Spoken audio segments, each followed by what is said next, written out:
had a closed meeting. Started at 1:04 p.m., ended at 2:18 p.m. Members present were Sherry Fenneroff, Deb Bach, Carl McKenney. The vote that closed was 3-0-0. It was closed under Section 4, consultation with staff, personnel, consultants, attorneys, or other persons in connection with pending or potential litigation. The purpose was discussion of new and ongoing covenant cases. And the last one I have is Board of Directors Audit Committee.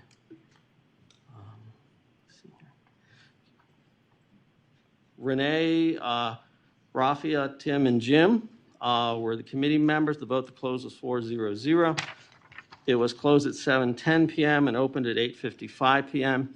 It was closed under Section 1 and 4, discussion of matters pertaining to employees and personnel, consultation with staff, personnel, consultants, attorneys, board members, and other persons in connection with pending or potential litigation or other legal matters. Our purpose was to review several internal audit reports and consultation with staff personnel on legal matters. That's all I have right now. June 25th? That's all I have is right, and that's all I have right now. That's all I have. What do you mean it's all you have? That's all I have in the, I don't have. Say it. You know what it was. No, because I don't have the actual information. I'm not getting to that. That's, you All right, have- approval you of the have minutes. agenda. Andy, you do have the minutes. I sent them to you. I need the form. Sorry, I need the form. You need the information. Andy. Okay, Move- approval of move- agenda. Move for approval of the agenda. Ginny, second? Who's going to second? Second. Nancy. Any discussion? All those in favor? It's like unanimous. Thank you. There have been no disclosures of conflicts of interest. Move on to resident speak out. So I would ask that if you've signed up to speak, that you please come up to the table and speak into the mic so that everybody can hear. And we have, as our rules, 3 minutes per individual, 5 minutes per group, 1 minute for response to question. Allison, thank you. Okay, first up, and I apologize if I mispronounce your names. First up, we have Joan Aaron. Yes. Welcome, Joan. Thank you. Should I begin? Yep. Okay. And I'll mention that we have a timekeeper, Janet, who does our timekeeping. Good evening. My name is Joan Aaron. I'm a homeowner in the village of Oakland Mills. I am opposed to changing the Columbia Association from a homeowners association, HOA, to a community benefit association, CBA. The Columbia community rejected this proposal in 2011, 2012, and again this year in 2019. The CBA structure should not be under consideration in any studies or proposals. There are serious negative repercussions of a change of the CA status. First, the rights of Columbia homeowners are more vulnerable to political changes in a single CBA entity than in a large group of HOAs. Second, a change to CBA status would place an unfair burden on those of us who pay the CPRA assessments to fund CA.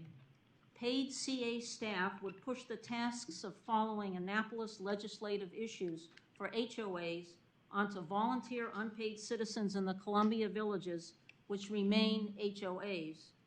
Added to the burden is that each village management team may become subject to costly HOA licensure requirements that CA avoids because of its professional in-house staff. The board should move on to other issues. And that's it. Thank you, Joan. Any questions? Thank you. Next up, we have Russ Swartak. Russ, welcome.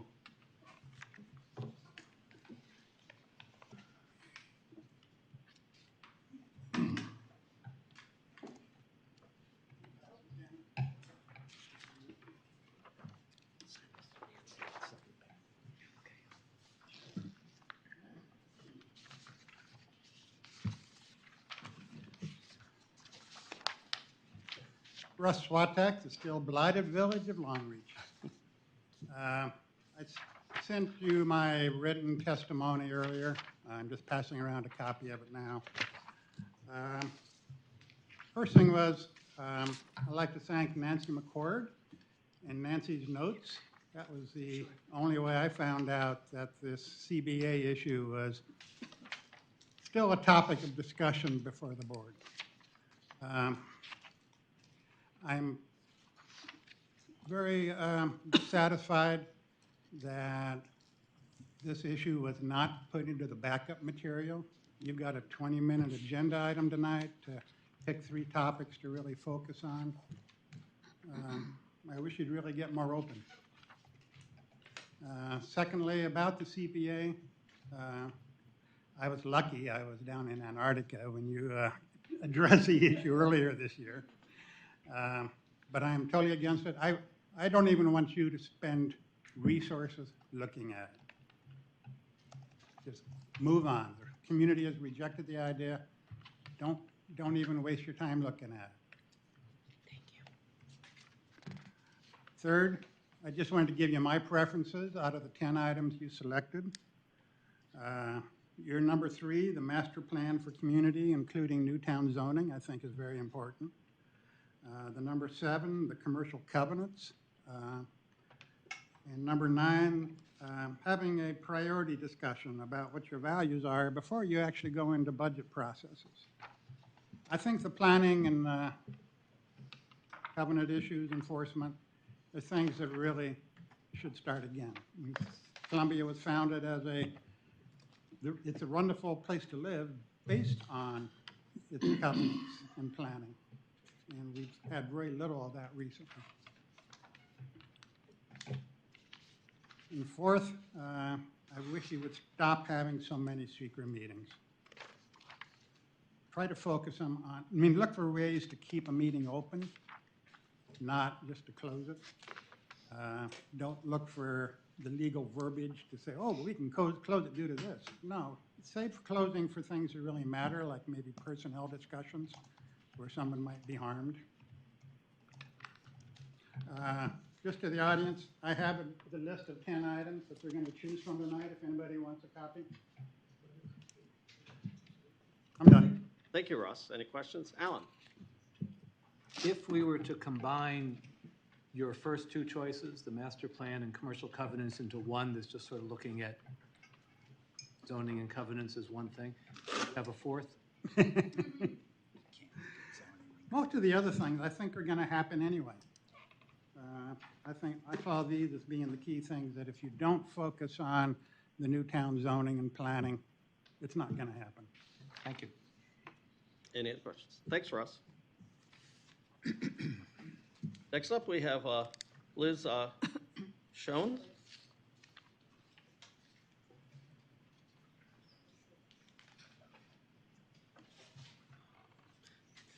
Welcome, Liz. Thank you. So I'm Liz Schoen. I live in Wild Lake. Nancy and I have been emailing. And I have one thing based. Ginny came over and was talking with the Hollow Oaks contingent of ladies over here. Until I found out you were in my district. No, you stayed longer. No. That was- Let sorry. let I'm the not going to residents talk that speak, long. please. It's okay. It was a joke. So this is what I have to say. It's based on something that Nancy said, which was, if I got it right, something along the lines of that the board wants to continue to explore the idea of the CBA because the businesses and the apartments aren't represented by the HOA. I didn't say that. No, you didn't. You didn't say that? No, that's not, clarify. that's not exactly, go ahead. Okay, so this is what I want to say, and it may not be relevant if I got it all wrong. I think that so often individuals, residents, the ordinary people in a community are not well represented by the government bodies. The business interests way outweigh. They have much more influence. They show up regularly at meetings and so on, much more than ordinary people do. And we get lost in the shuffle a lot. So offhand, I would say I don't want a CBA that would include the businesses of Columbia, because I think, my concern is we would get lost in the shuffle.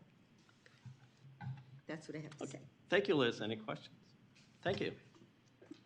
Next up, we have Bill McCormick.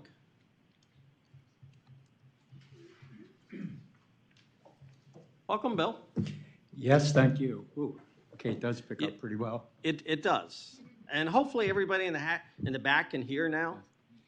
Okay. Good. Can everybody hear me? Well, okay. Can everybody hear me who wants to hear me? Raise your hand if you can't hear him. I sent this testimony via email to all of you earlier today. I am Bill McCormack Jr., and I live at 9569 Patchen Court in Oakland Mills. I speak tonight as a private resident and not in my capacity as Vice Chair, Oakland Mills Village Board. Concerning the future legal structure of the Columbia Association, I strongly recommend that CA hire an expert consultant to lead the Columbia community through the process of exploring all the legal options. Should we be a homeowners association, community services association, community benefit association, special assessment district, township, incorporated city, sell our assets to Howard County and dissolve CA, etc. All options must be explored.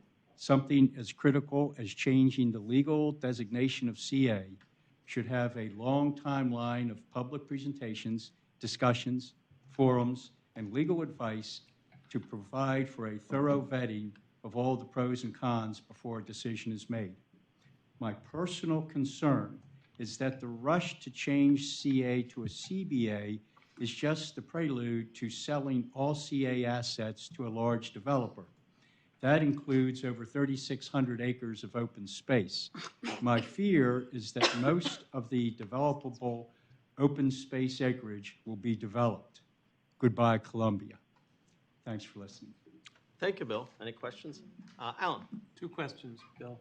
I may have missed it, but did you include incorporating as a city as one of your options? Yes, Okay. yes, and I ended it with et cetera, so my list is not. I understand. inclusive.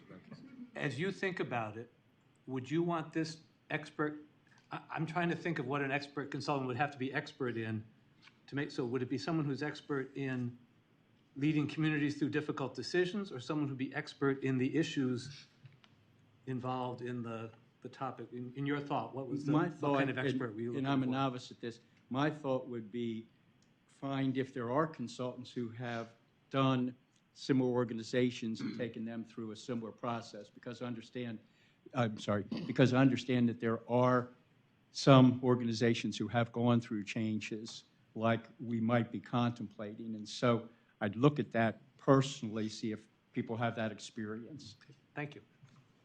Thank you. Thank you, Bill. Next up, Chris Saliva. Welcome, Chris.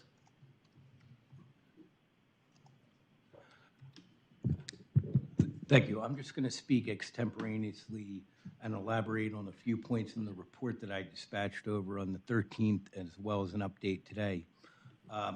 Most of the discussion here is going to be reporting on standing, because there's three interrelated matters here. Yesterday, an appeal for the Royal Farms case, Mr. England was granted standing to prosecute his appeal, and that will take place in September. It will be a very good opportunity to rectify, clarify, and define precisely how the new town zone should be administered. Secondly, there was a bill before the council. It's going to be voted on July 1st. It's CB 33, and it clarifies precisely who has standing to appeal. And there was a public hearing last week, and there's pretty good support from the citizens. The Chamber of Commerce and the Builders Association are opposed to it, but most of their opposition I would describe as straw man arguments. One of the council members contacted DPZ and asked them how many appeals would occur if they define this. They said one a year, maybe. So I don't think it's going to bring development to a grinding halt, which is what they say. In my report also, I reported about a waiver petition in the Guilford Industrial Park to reduce a setback from 2 feet to 30 feet. I bring it up because you all have been involved in this issue. This is the kind of thing actually that would be adjudicated, if you will, by the Property Owners Association. Frankly, the process should be, when they made this petition, it should have been to the Architectural Committee first. I don't know if the county is going to require that or not, but it's a pretty major change. The property owner across the street is opposed to it. Last, in my report, I discussed FDP 158, which is where Hammond High School is located. And I'm not here to discuss whether it's good or bad. It's fine as far as I'm concerned. But the problem is that the Howard County School System has to ask Howard Hughes to amend a final development plan. I think we need to close out the original grant from 1965 and button it up, give them a certificate, and that way we'll never, we won't have this odd situation. So thank you very much. Thank you, Chris. Any questions? Alan? What are the implications for CA, that, if any, that Brian England was granted standing for his appeal? Well, CA can appear as an intervening party because, when one person has standing, then it proceeds ahead on the merits. So we don't have to also be granted standing? No, you do not. Okay, thank you. Any other questions? Thanks, Chris. Next up, we have Barbara Russell.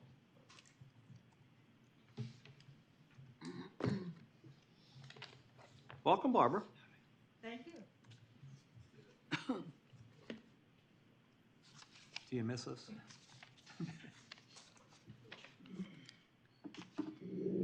I'm going to try to talk a little louder because I have been unable to hear the previous speakers, so Oh. I'm not trying to blast you out, I'm just trying to be heard. Can you hear the board members? Pardon me? Could you hear the board members? Can you hear me? Yeah, you hear the Okay. board members, it's not, you just can't hear everybody necessarily. Okay. That's the thing. Barbara Russell, 12290 Green Meadow Drive, Columbia 21044. As some of you know, I served on the board from 2000 to 2008, and what I'm going to tell you relates back to that time. I don't think there is any issue that is important enough to change CA from being a homeowners association to being a community benefit association or any other kind of animal, and I'm going to tell you why. About the first year I was on the board, a lawyer from CA made a presentation. It wasn't Sherry, she wasn't aboard yet, but it was a lawyer from one of CA's firms, and they made a presentation to change our structure of collecting money, collecting the annual charge. And after a long presentation and a discussion back and forth and a lot of confusion, it was very clear to me, and I think it would have been clear to a middle school student, and math is not my strength, that what was being proposed was going to raise the 75-cent maximum that could be collected by CA and had existed from the beginning of Columbia. And it was all smoke and mirrors. So then the board voted, and the board voted to adopt the recommendation. So I went to Shane Pendergrass, who was my delegate at that time, and I asked her to get an opinion from the Attorney General, because the Attorney General oversees the Homeowners Association Act. And the Attorney General came back with the opinion that it was illegal to do what we had just done. And not only was it illegal, but CA had previously asked their office for an opinion on this, and they had given an opinion to CA that it was illegal. I don't know whether it was the lawyers or the staff. And so the person making the presentation knew it was illegal when they made the presentation. And as a result, the board had to take a new vote and reverse its former vote so that we did not, in effect, raised the limit of money that CA could collect from homeowners and businesses in the annual charge. Thank you, Barbara. You're welcome. Any questions? Alex, next up, Alex Sahinian. Alex, welcome.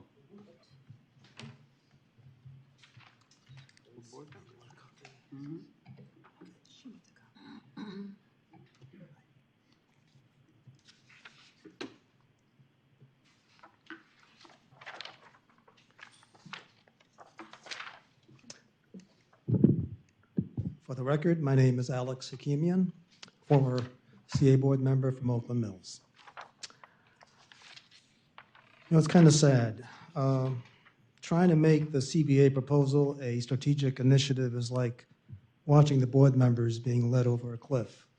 Do you really want heated controversy and firestorm throughout this community over this crazy CBA proposal?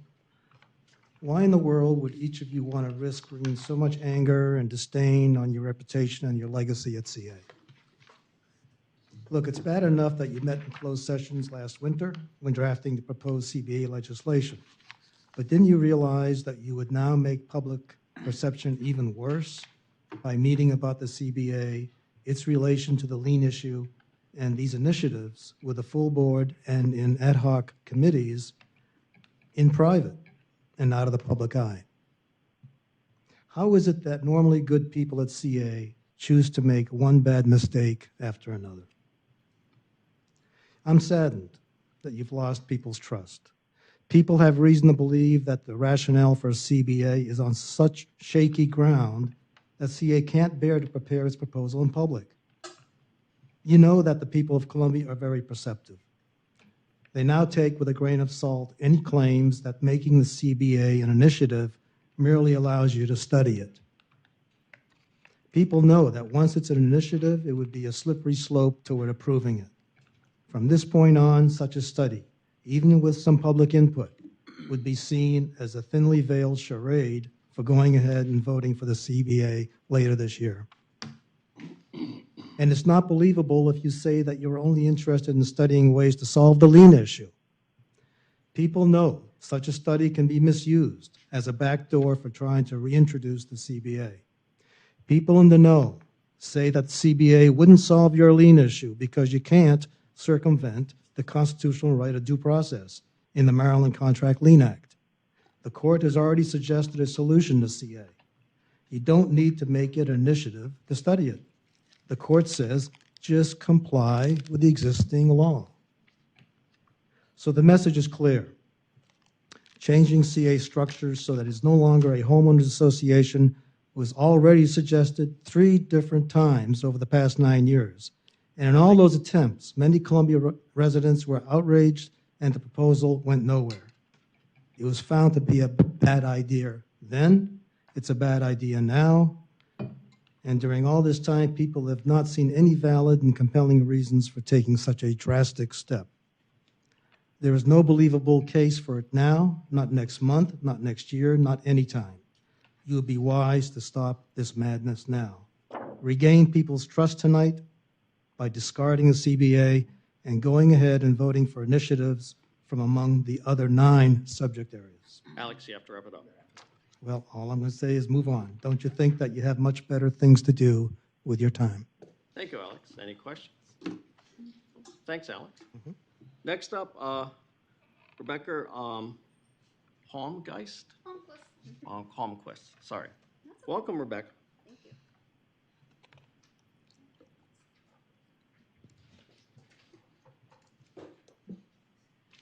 I'm Rebecca Palmquist, board president of the Wild Lake Children's Nursery.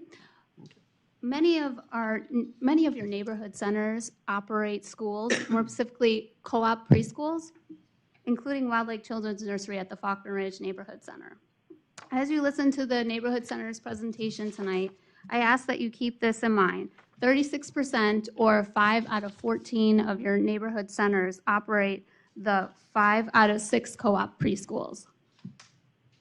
Quality, inexpensive, convenient pre-K for 2 to 4-year-olds that is based on family participation. We are a co-op preschool who runs as it was initially developed over 50 years ago as a nonprofit co-op managed and staffed on a voluntary basis by immediate neighbors. Nearly 50% of our current families are Columbia residents, our neighbors, who all play a part in their children's growth and development during these formative years, helping to develop the future leaders of our community. For generations, Columbia families have entered the warm and nurturing environment of the Faulkner Ridge Neighborhood Center, and their children have graduated from the Wild Lake Children's Nursery solidly on the path in Columbia to success in the Columbia Public Schools and beyond. Rebecca, who also went to Wild Lake Children's Nursery, is now on the Harper's Choice Village Board. We believe that the value provided by a co-op remains and is critical that Columbia retains this quality, inexpensive, convenient preschool option for its residents in the village neighborhood centers. Thank you, Rebecca. Any questions? Questions? Hi. Alan? Are there, I thought I should know this, but are there legal requirements for training for people who staff these co-op nursery schools? Yes.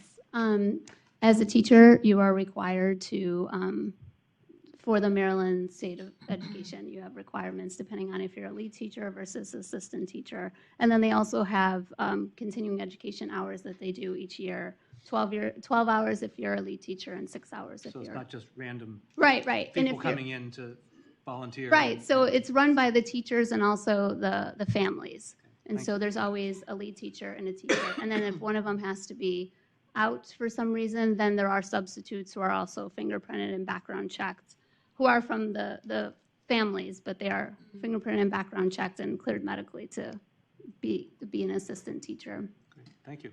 You're welcome. Thanks, Rebecca. Thank you. Next up, we have Ginger Scott.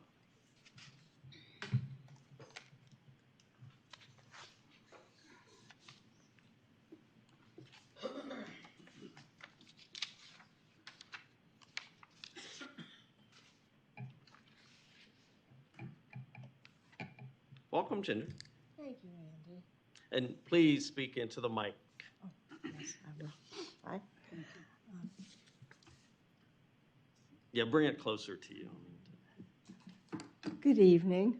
I'm Ginger Scott, and I live in Wild Lake. You and your predecessors have had several forums in which CA assessment payers have been overwhelmingly opposed to the staff's self-serving proposals to morph from a homeowners association into a community benefit association. Probably the loudest and most negative audience reaction was at your meeting at the Interfaith Center this past winter. What was it CA staff did not get about residents' rejection of the proposal? Equally negative, but more restrained, was the reaction to the very similar proposal presented at Oakland in 2012.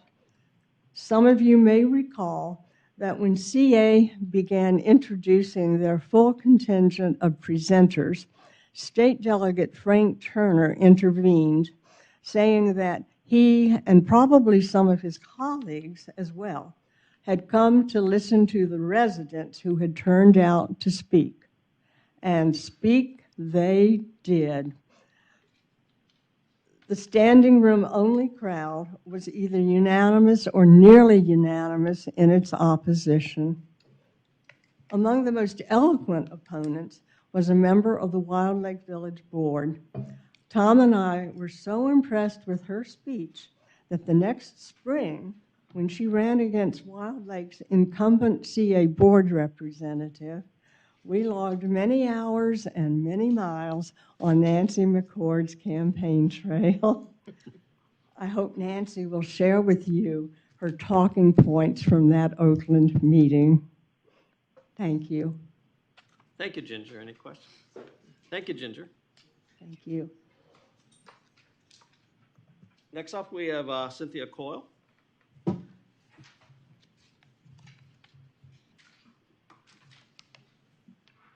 Welcome, Cynthia. Hello, everybody. Okay, Cynthia Coyle from the Village of Harper's Choice. A number of years ago, I worked as a staff officer for the Navy Surgeon General. My job was to develop products and services for the Navy, for the whole entire Department of the Navy Medicine.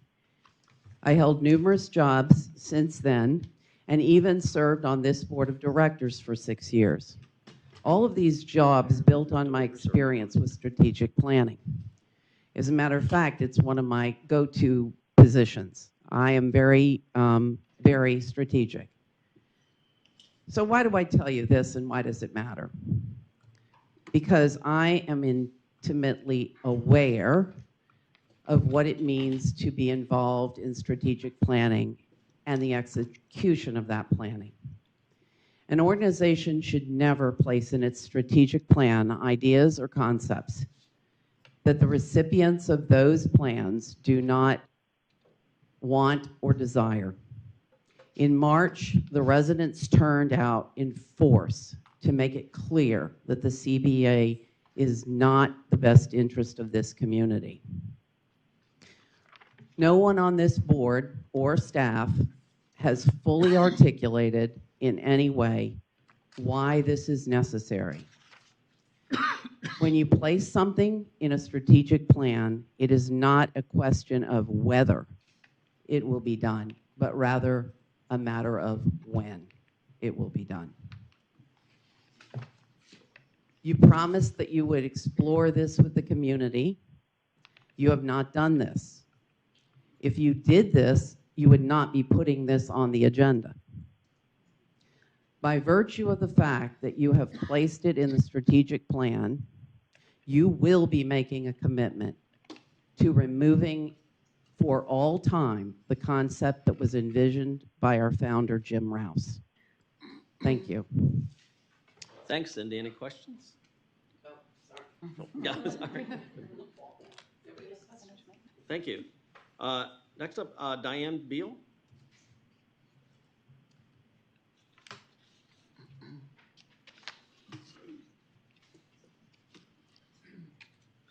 Welcome, Diane. I don't know what's going on with this board.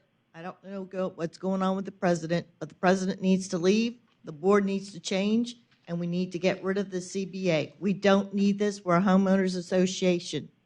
Thank you. Thank you, Dan. Any questions? Next up, Jervis Dorton. Welcome, Jervis. Thank you. A lot has been said here already tonight, so I won't go into a lot of detail, but I'm very concerned about the fact that CA is considering this community benefit association alternative. How many times does the community have to tell you, no, we don't want it? It's not to our advantage to have that. The board's, I'm sorry. Concerning the priorities on your 10 priorities there, I would urge the board to look as a top priority the commercial covenants issues. I'm in Oakland Mills, and on our fringe, north fringe, we have Oakland Ridge Industrial Park, which is going from bad to worse. Jenny and I had met with the president of their association some 3 or 4 years ago, no, 2 or 3 years ago now. And quite clearly they have no interest in trying to have their architectural committee deal with their covenants. And I would urge this board to put this on the top priority list. I'm pleased to see that you're at least considering dealing with Guilford Industrial Park, but of all the industrial parks, Oakland Ridge Industrial Park's the one that's desperately in need of oversight by you, and the administration of the covenants continues to deteriorate visually, and the products, or rather the businesses that are associated with it. The other item I'd like to bring, like as a second item on your priority list, is dealing with, I'm talking about Newtown zoning, which I understand the county executives put off for a while now, but also master plan, looking at the master plan for Columbia, is that your item number 3 on your list there? I'd like to make that number 2 and take number 7 and make it number 1. Thank you. Thanks, Jervis. Any question?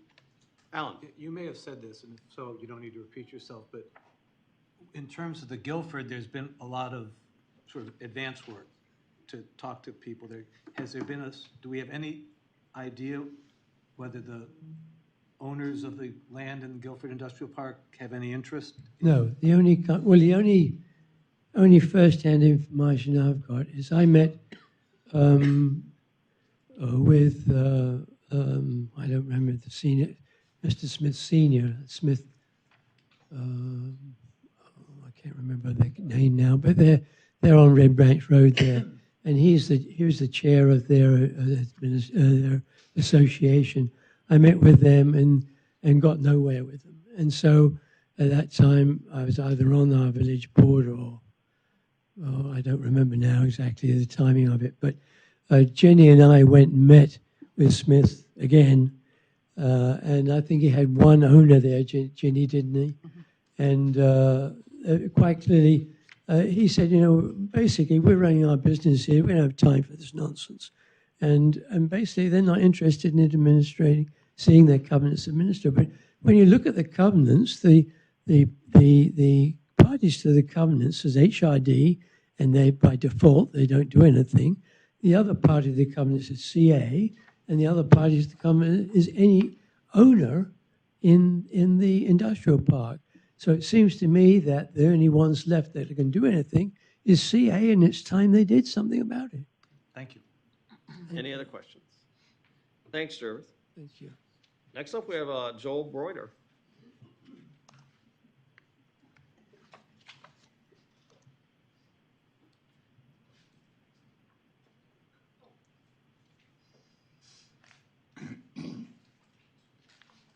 You said who is on deck if you get ready. I think that's a smart idea. Joel was last one. Welcome, Joel. Good evening. I'm Joel Broida. I live at 5400 Vantage Point Road, apartment 413 in Town Center. Moved to Columbia in 1970. Almost 50 years. I'll start out by just using a few words. Columbia Association, Homeowners Association, yes. CBA, no. How many times do people have to say, your customers, your clients, the community say no, and you keep bringing it up? I don't understand that at all. Don't you get the message? Columbia Association is as it is structured as a homeowners association and is governed by the laws of Maryland that affect homeowners.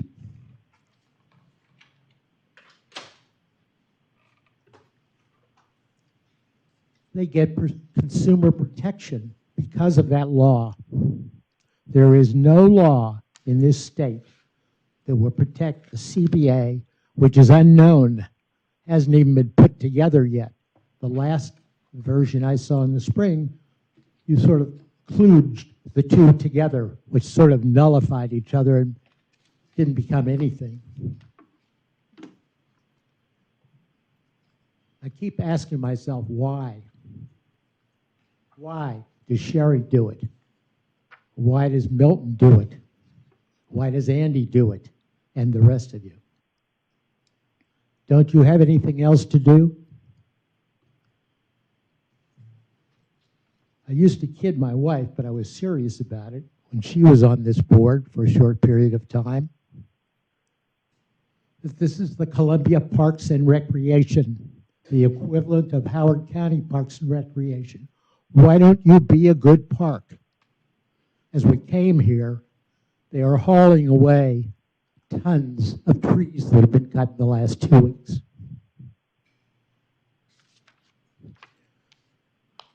The area around the lake, Kittamukundi, is filthy. The area, I see you. The area that is very nice is Patrick Kennedy Park. And if you're disabled or old, you can't get there. I've suggested to several of your staff, the open space staff, why don't you take your golf carts and have regular runs around and let people see that lake and all the other lakes? Aren't you proud of them? Why have you put mulch on half of the amphitheater in town center at the lake where people used to sit? Are you trying to do away with it? Do you want to be something else? If it ain't broke, don't fix it. I think you understand what I mean. Thank you. Thanks, Joel. Any Any questions? questions? Any questions? Thanks, Joel. That's all I have on my list. Anyone else? Yes, please come up and give us your name because I have to. I'd like to ask you something. I'd like to ask you one question. You see everyone that came here to testify against it? Yeah. Nobody came to testify for it, did they? Think about it. Because they don't know what you're doing. It's a secret. Amen. Do we have your name? Hello, I'm Jill Crane. I live at 6153 Stevens Forest Road up the street in Oakland Mills. Having just taken a quick look at the list of initiatives and having spoken with one of the board members earlier, it strikes me that collection of liens is a major issue and probably should be the first item. I see no reason for the CBA to be listed as a strategic initiative in and of itself. Thank you very much. Thank you, Jill. Any questions? Okay, thank you. Appreciate you all coming. You're welcome to stay for the rest of the meeting. Pass this down to Allison, please. Thank you. Okay, consent agenda already approved.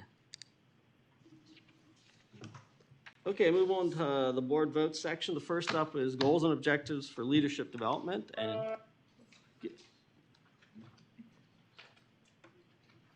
Gip? Milton, you any questions? Welcome. Thank you. So this, as we met on, this is a continuation of our meeting about a month ago, and the subgroup that had to do with the leadership development goal did meet, and I thought we agreed, Ginny, one of you or Renee was going to present that. In any case, you have it in front of you for adoption, and if there are any questions, a number of us were there, that, you know, Dick, Ginny, Renee, Rafia, were you? Yes, Rafia was there, yes. Susan was there, yep, and Laura and Milton, right. Thank you for refreshing my memory. Okay. Didn't you want to say anything, or no? All right, any discussion? Simple. All right, is there a motion then to approve that strategic priority goal objective? Which one was it? Leadership Leadership. development. And do we have that written out? Yeah. Page 24 of the, on the packet. Which page, 24? 24. Yeah. Do you want me to read it? Yeah. Yes, please. Okay, we had approved the other, what, 4? Yes, we already did the other four. Strategic priorities, which the first one was identity, the second one was resource stewardship, which is the environmental one. The third was, I'm sorry, I got that wrong. The second was more taking care of our open space and our facilities, et cetera. The third one was environmental sustainability, and the fourth was leadership development, and that's the one that we weren't too happy about what we had, and we formed a subcommittee to see if we could improve it. And it basically says leadership development is the strategic priority. Goal is to increase participation among a demographically diverse community to serve in leadership roles on the CA advisory committees, community groups, and the CA board. Objective 1 would be outreach to cultural and diverse communities. Action step 1, annually conduct at least one new outreach initiative. That's it. Okay, is there a motion then to adopt that strategic priority as the committee has submitted? So moved. Renee moved, is there a second? Second. Ginny seconded, any discussion? All those in favor? Unanimous. Rafi is out. Thank you.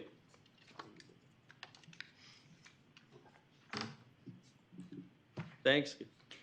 You're welcome. It's all I do have a question for you, and this goes back to our last board meeting, when we adopted the plan along with the mission and vision, and Janet made some cogent ideas that were adopted with the mission statement.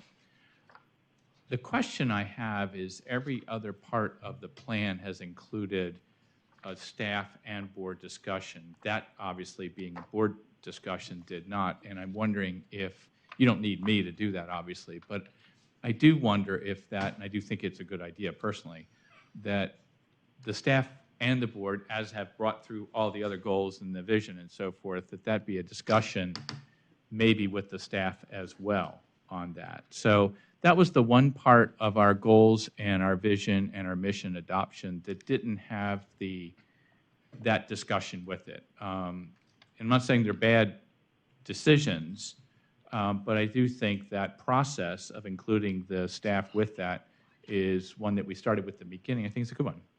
So I just throw that as a question. Obviously, you all can do what you want. You don't need me to have that discussion, but I think as part of the process, it's probably a good idea to do that. Jenny? Well, at least I feel strongly about this. This is a 5-year strategic plan that we've just adopted. Well, we actually adopted 4 of the points a month ago, and this is the last one.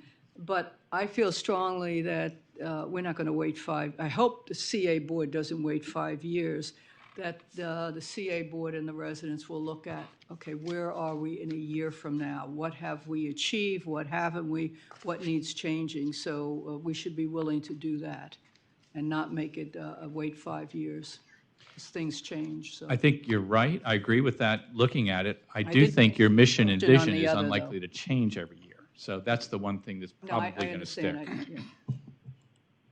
All right, Ann. Thank you, Giff. Appreciate all the help. Griff.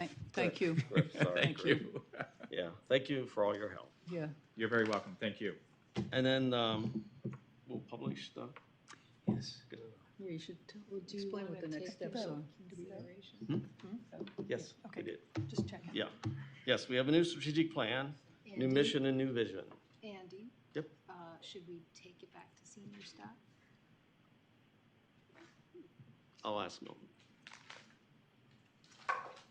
And then could we maybe share with the audience what the next steps will be in terms of how, once we just approve this, how they'll get to see it, et cetera? I said we're going to publish it on our website. Yes, we were just waiting for the board to Right. make this Yeah, I decision just tonight. was sharing with the audience. We'll publish it on the website.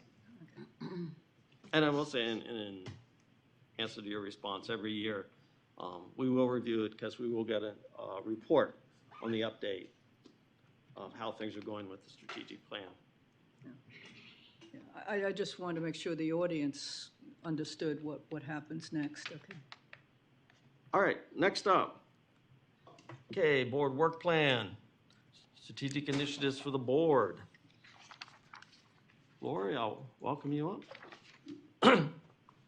So you know that we did our strategic plan, and then we decided to say, well, what would the board members like to do this year?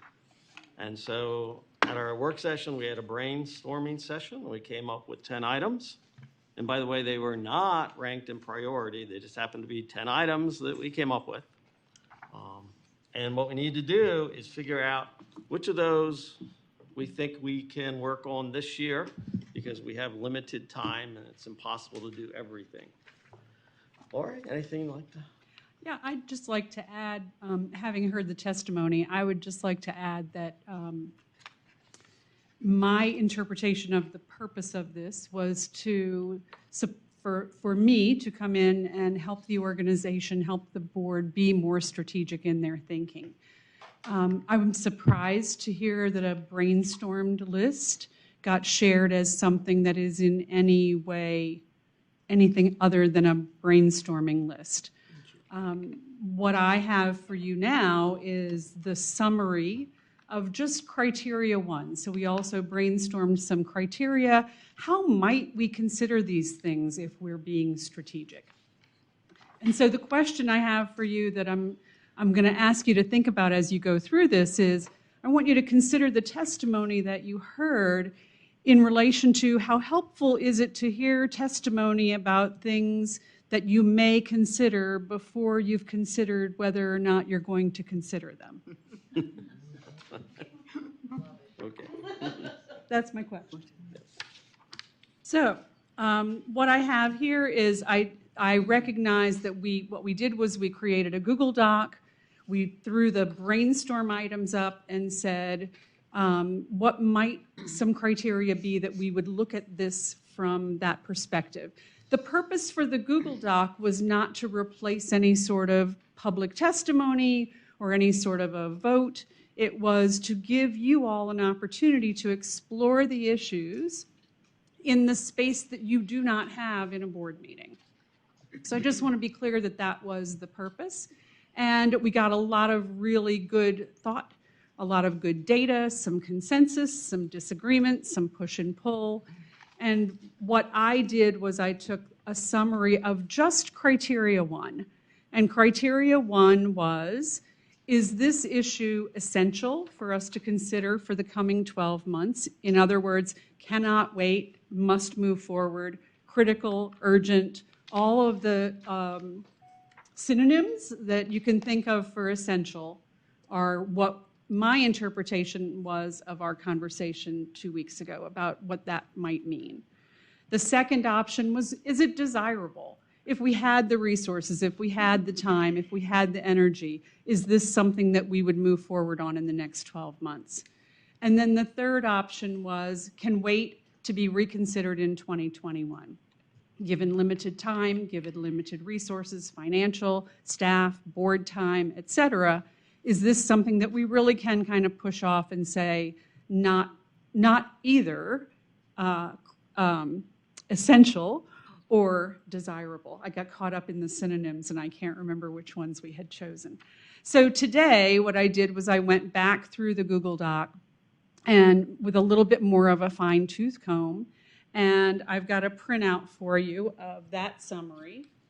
Once again, for your consideration, there is nothing here that has been decided. I'll just say that explicitly.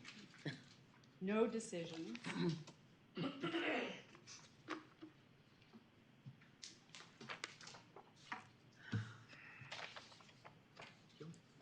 And as Andy said, as Andy noted, these were not in any sort of priority whatsoever. I have never considered, and I will for the future, I've never considered prioritizing a brainstorming list. Never thought of it. But I learned from this that it might be a good idea to prioritize it in terms of how much heat is there around a particular topic, and maybe putting those in very careful wording. Because the words CBA, HOA process are very vague and very big. And the bucket that we were talking about 2 weeks ago was, is this something we want to take a look at again? Because it doesn't go away. It seems to resurface. There are strong opinions on both sides, but it was never, should we do it? The purpose of this document was not to decide on the processes to be followed, based on the priorities selected. Right? Is everybody, I'm just going to stop and ask the board. Does anybody see it differently? Yes. Alan? First of all, I am curious, is what did you hear that you thought the list was considered to be used for other than as a brainstorm list? That's all I've ever heard anybody in the public or on the board say it was. But the other issue is simply that, well, yes, no decisions were made. There was a fair amount of discussion, if you will, written discussion, which was done outside of the view of the public. And now we are in a position where we have 20 minutes to decide, which probably 7 have already gone by, make a decision, and the public has not had anything of substance to look at, to weigh in on with us, to give us guidance, to give us their reactions, except what they heard around and about. And that's not supposed to be our process. Our process is supposed to be one where at least a week in advance of a board meeting, the public has the packet, the public knows what's going to be discussed. They read everything we've read if we're going to make a decision. And we didn't follow that. So whether we actually held a closed meeting or did it in this process, and I was complicit, I didn't raise huge objections. Yeah. It's one of the things we say in the diversity and inclusion world is that speed is the enemy of diversity and inclusion. Absolutely.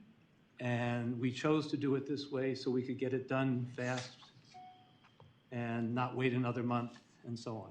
And by doing that, we lost the inclusion of the community. And that's a shame, more than a shame. And so I'd love to get more information about that, because I was not clear that the process is before anything is considered, it goes out to the public. Decided. It's a homeowners association. We have laws. No. Let's move on. Okay. Yeah, I looked real quick through. Yes, I was also trying to give you guys a chance to read. Yeah. Yes, thank you. I mean, it looked like a lot of the board members are very interested in doing facilities, village CA staff relationships, and the lien case.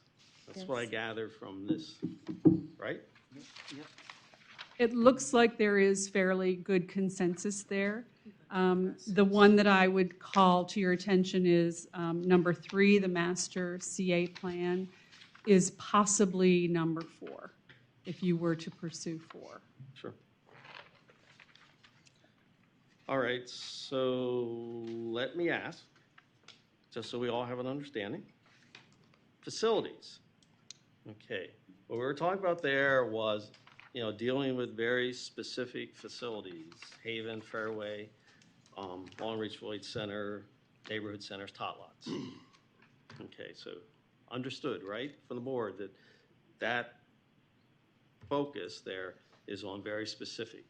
And those are the ones that we want to try to come to some decision this year, right? Okay, so we have that.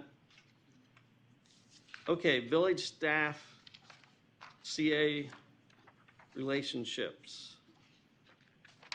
A little nebulous. Anybody want to add anything? So what do we kind of want to accomplish that we can say by the end of the year we've done something? Improve communications? Improve communications. Yes. There have been issues between the village and CA, and I'm hoping that we can work through them finally this year. So our focus for this one is improving communications, right? Is that, again? Alan has a different thing, and Jenny. I mean, I would agree with that as part of it. And I would say that there's also, I haven't put a lot of thought on this, but there's at least one sort of philosophical question that would be nice to at least have good discussion about, if not come to a decision of where we sit as a board. And that's, are we collecting money for CA that we then deign to give to the villages? Or are we collecting the villages' money in lieu of them doing their own assessments And so the money we're giving the villages is the villages, not CAs, to then give to the villages. That's more than just a vague philosophical thing that goes to the heart of the relationship between CA and the villages. And because we have different opinions about that, I think we end up with different focuses and different ways of perceiving that relationship. Ginny, David? Yeah. Well, to follow up with what Nancy was saying, my concern is keeping this as a standalone because there are a couple other issues here that I think we were hearing from some residents that they thought were top priorities. So to make the village CA staff relationships something we just deal with as one of our priorities, I have a concern about, even though I agree with what Nancy's intent is, but what I see happening is, take facilities, neighborhood centers as an example, or village centers, or I'm trying to think what else here, tot lots. What I see that we need to do, or will do, I hope, is develop a process with each one of those, how we're going to go about identifying what are the issues, who are the stakeholders, and the villages clearly are stakeholders there, residents are, et cetera, and how we're going to go about identifying the problems and problem solve and come up with options. And I see that's how we handle and show how we do want to communicate with the villages and how we're going to improve through a very concrete example. So I just don't see it as a standalone, because then you got to make up a case study where here we have actual cases. And I think it'll achieve what you've been saying for a year at least in a more positive, concrete way is what I'm trying to say, which is why that village center relations would not be one of my objective votes for tonight, but I do see it being accomplished in a very concrete way, if that makes any sense to anybody. The feedback I've gotten is that quite a few of the villages feel that they are kind of the stepchildren of CA and that they are not taken seriously, that things are kind of ramrodded through without their full participation, that they're not taken seriously.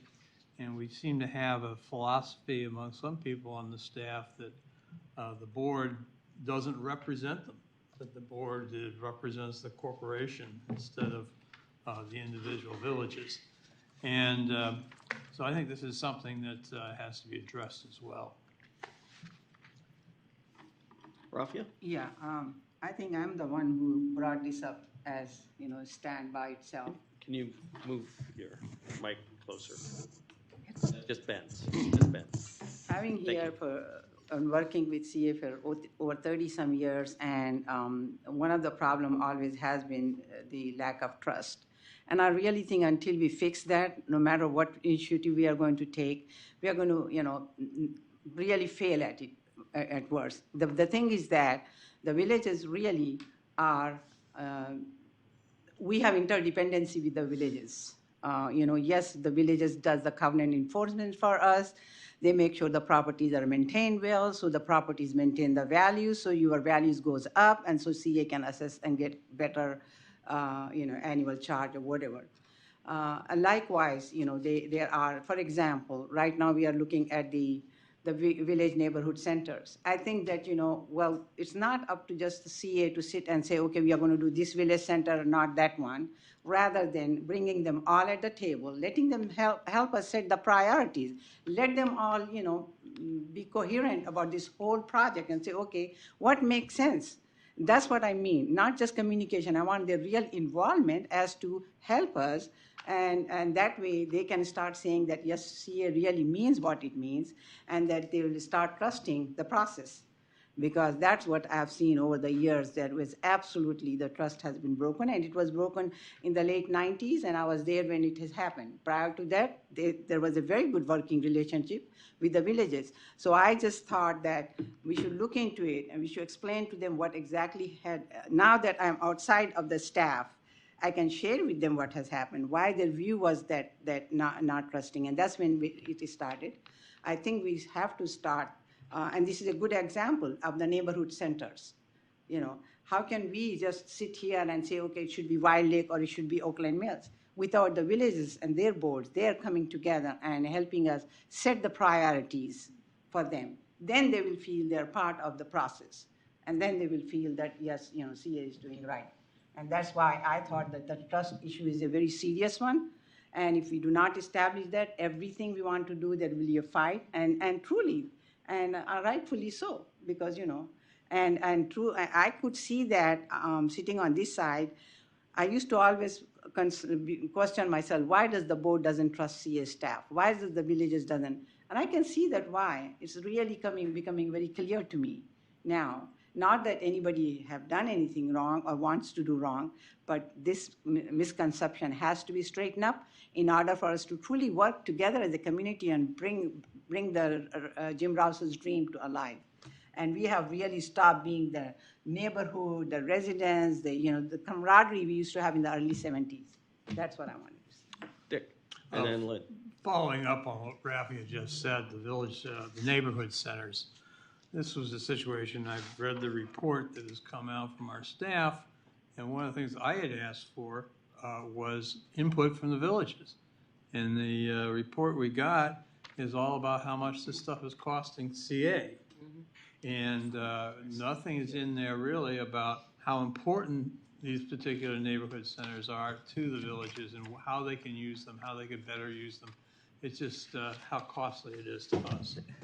Dick, how many times do we wants have to say that the report was done for the board? The board directed us to do the report. We come back to the board first. We told the board repeatedly that once we show the report to the board, we're going to be working with each one of the villages. And so it's not us moving or doing anything. We're coming back to the board based on the directive. That information, we gathered that information, the financial information from the villages, and we're going back to them. And I had asked when we decided to do that review of the original, there was an original plan that was presented to us telling us saying we ought to shut this down, we ought to shut that down, and I had said in the meeting that what we should be looking at is, are there ways that we can combine some of these? Are there ways that we can make them more attractive? We still plan to do that. We brought this report back to the board because the board asked for it. And we did not get everything that was asked for. Dick, well, let's take this up when we get to the actual neighborhood centers, because the plan and how to do it is how to go out of the village is in the thing. Let's go Lynn, and then Alan, and then Renee. Yeah, and I think, again, the villages, to me, are a place that we, a place where we should begin advocacy. When we have zoning issues that would affect a certain village, again, it would be good to go to that village and say, the board is considering this, bring the village into that at the time, before we actually make our final decision. So I think that there are other issues that involve individual villages that could be very relevant, and again, working together, I think, would be much more constructive. All right, Alan, Renee. Yeah. So, for me, this is a both and, as many things are. I agree absolutely with what you said, and I agree with what you said, Jenny. It doesn't make sense to look at, the relationship with the villages is what we call a process issue. It's not a content issue. It's the how. The neighborhood centers, the tot lots, the whatever is are content issues, they're the what. So for me, I agree that although I absolutely believe that the relationship between the village board staff of CA is crucial. It's got to be for everything and not just its own little thing, our own separate thing. So I wouldn't want it to force out, because we're only going to choose one of the three. It should be part of everything we do, so it ends up being accomplished as we do all those other things. Renee. I said what I was going to say. Okay. And then, Laura, you mentioned that the next one that would come up would kind of like be the master plan. Well, we haven't talked about implications of the lien cases lien, yet, sorry. number 6. Those are kind of the top 3, 6, Right. 8, and 10. And then what I had said was number 3 looks like a possible fourth. Okay. All right, Alan? One of the criteria that was sort of in there, at least there was a question about it, but it isn't summarized here, and we didn't really ask it specifically, is like, how much board time would this really take as versus staff time? So, I mean, for me, again, absolutely, we need to figure out what's going on with these liens and priority, but that doesn't necessarily mean that the board needs to spend an hour every board meeting. So again, that may be something we say, yes, it absolutely needs to be done. Staff, make sure you come back to us in whatever with 3 proposals, and we'll Right, I take a mean, look at it. these are things that the board definitely wants to address. I mean, and the way I see this, the things we pick, these are things the board definitely wants to address this year. We aren't addressing them every time, but we want to make sure that by the end of the year, we have taken some action on Well, it. for me, it's even more than that. I want to pick things that, by narrowing the number of things, so we can really spend a good amount of time. Yeah. And not 10 minutes here, 20 minutes here, 15 minutes there, but we really can spend a good amount of time talking about these things. And this is one where I don't think we need to spend a whole lot of time, except Right, I agree. at some point. Renee? I agree with that, but I think it needs to be a board priority because it affects the very financial well-being of this entity. And it needs to be a priority because it needs to be done in public. And we need to take the time in public to explain to our residents in our villages and any other interested party what this is about and how we're going to solve this problem. Absolutely. Anything else on that? All right, then you mentioned that the master plan would kind of come up. Coming off? Did you say it's coming off? No, the next one. It's coming the next up. one. Come up. I'm sorry, the next one coming up on the list. You need to speak louder. It had, You're right, it I'm had sorry. all nine participants responded to it, and everyone rated it either essential or desirable. And so that's what makes me think that it might be something worth considering. The concept here was for CA to get involved somehow, and that how would be determined. Jenny? Yeah, as I said in my write-up here, I really don't understand what is meant by this title, but I think this should be one of our top objectives. To me, it depends on what Calvin's going to do. I think what I understand he's going to be doing is looking at developing a general plan. If that's correct, then I see our role keeping people informed about it, but also having a seat at the table. Whatever that'll mean, we'll know as we see whether he develops committees, et cetera, but making sure CA representing our residents has a seat at the table. It may, then we'll have a better sense of exactly what we're doing, because a general plan is not land use. It does not mean the zoning at all. It's a plan, and then after that would come comprehensive rezoning. I'm not sure that's always understood. So, you know, exactly what we do with maybe suggesting ideas for Columbia that should be included in the general plan, having a seat at the table, and then maybe at some point we have to consider hiring a consultant that's an expert in general plans and frankly zoning, that would advise us and the residents about what is being proposed by the county and what's, you know, what that means, so that together we can say this is positive, this is detrimental. And this will be at least a year, 2-year project, quite frankly, but I think it should be a high priority. So the title is misleading, is what I originally was trying to say. It was a can I brainstorm. So can I sum it up in what I hear is the focus is playing a role in the general plan review that the counties, that should be our focus for this year. There's going to be more. Thank you. Is that okay? Thank you. Well, playing an advocacy role. Yeah, I mean, it's advocacy role, yeah. I like that, advocacy. And I have to say, I never saw it as us developing a master plan. Yeah. Andy? Jenna. So I sort of agree that it's not a master plan, but we have to know what our priorities are to have them represented at the county level. And without at least doing a high-level discussion of master plan-ish things and Newtown zoning application, I think we won't have the voice that we need at the county level. Agreed.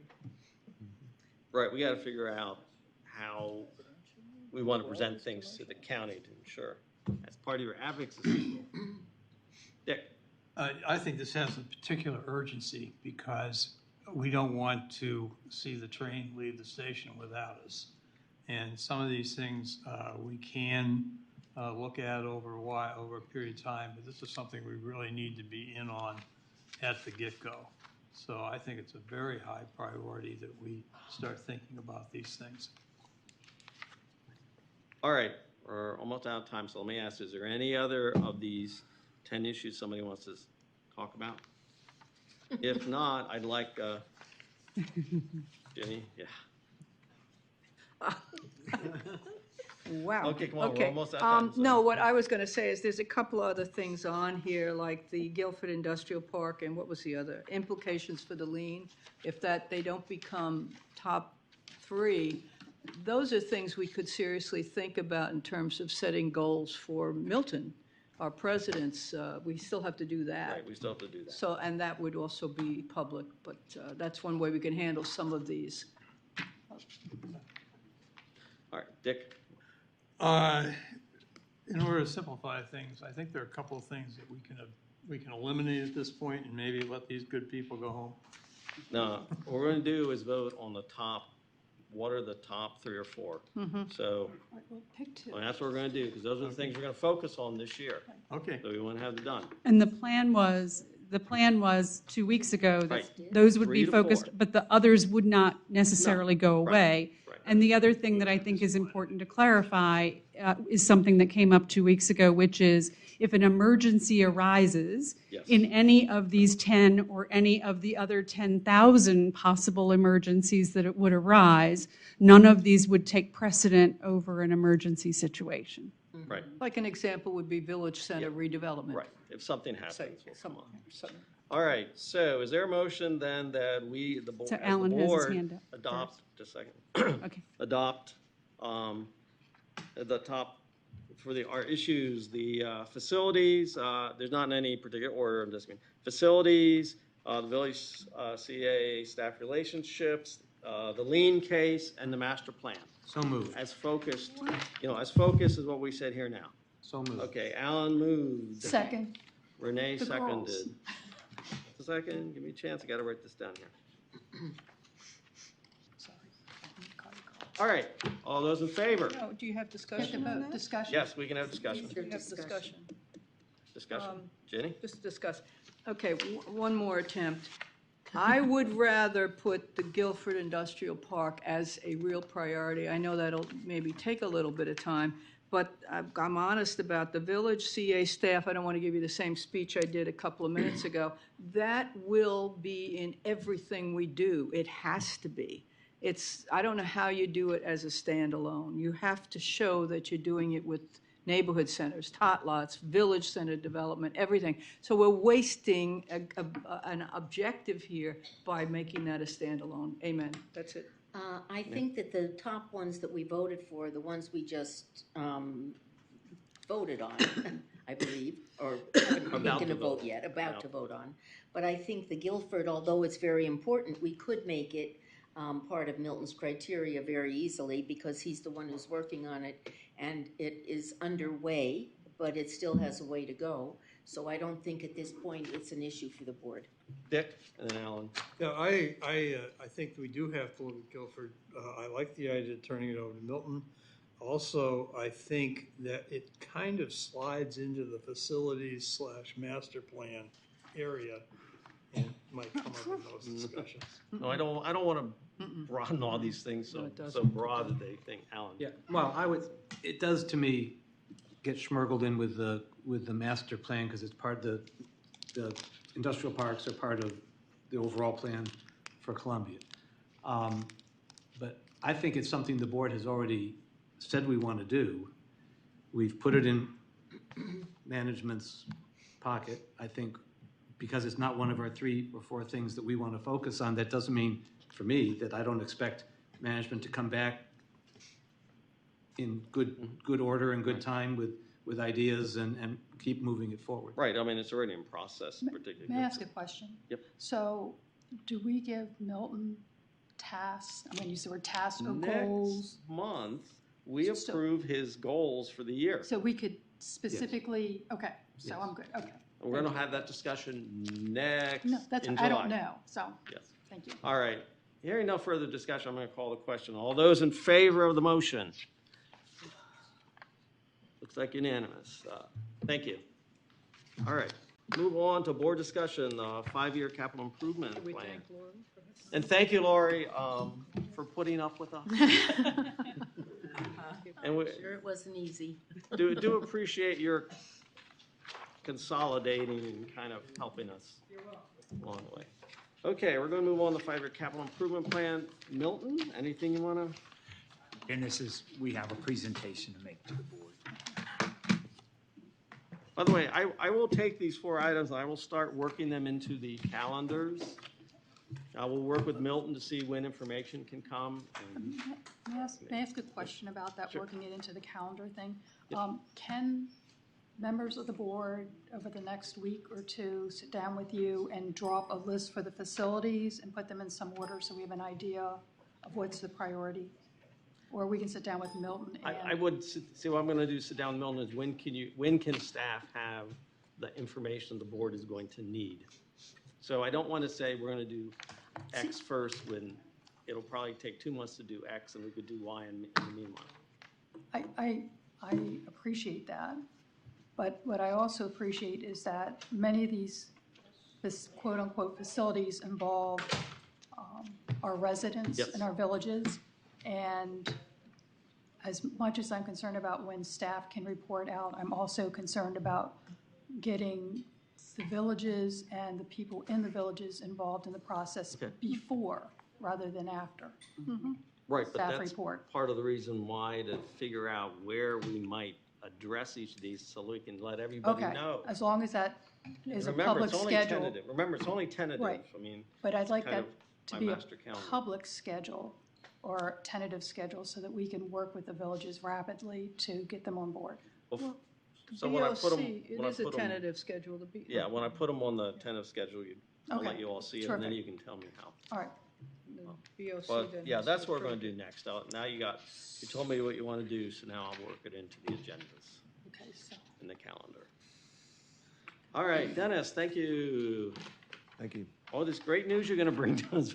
Well, some of it's great news.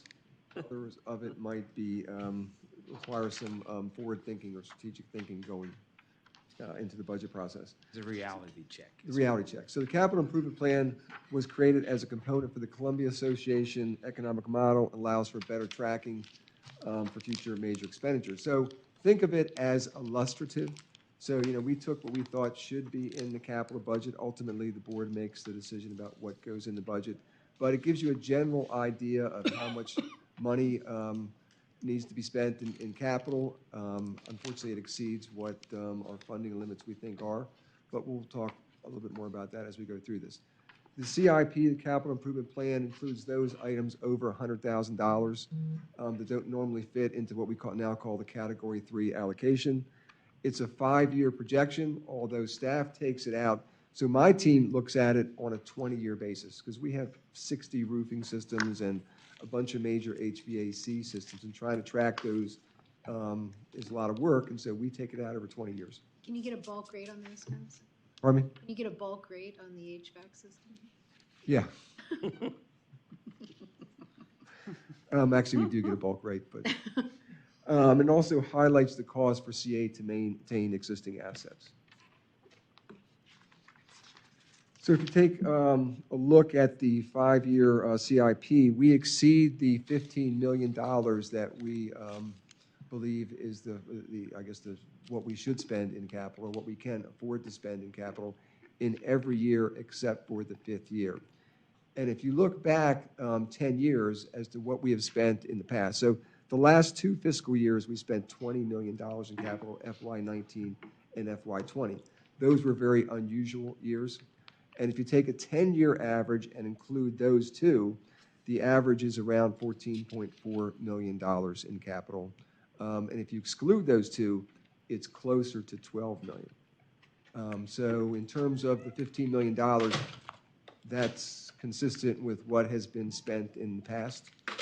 We have included some near-term major capital projects, Phase 3 of the Supreme Sports Club renovations, the Columbia Gym major improvements, the ice rink in FY23, and that's a major project related to replacing the concrete slab and the piping that runs underneath of it. That's not for a facility upgrade per se, although if you can't make ice, you don't have an ice rink, so it has to get done.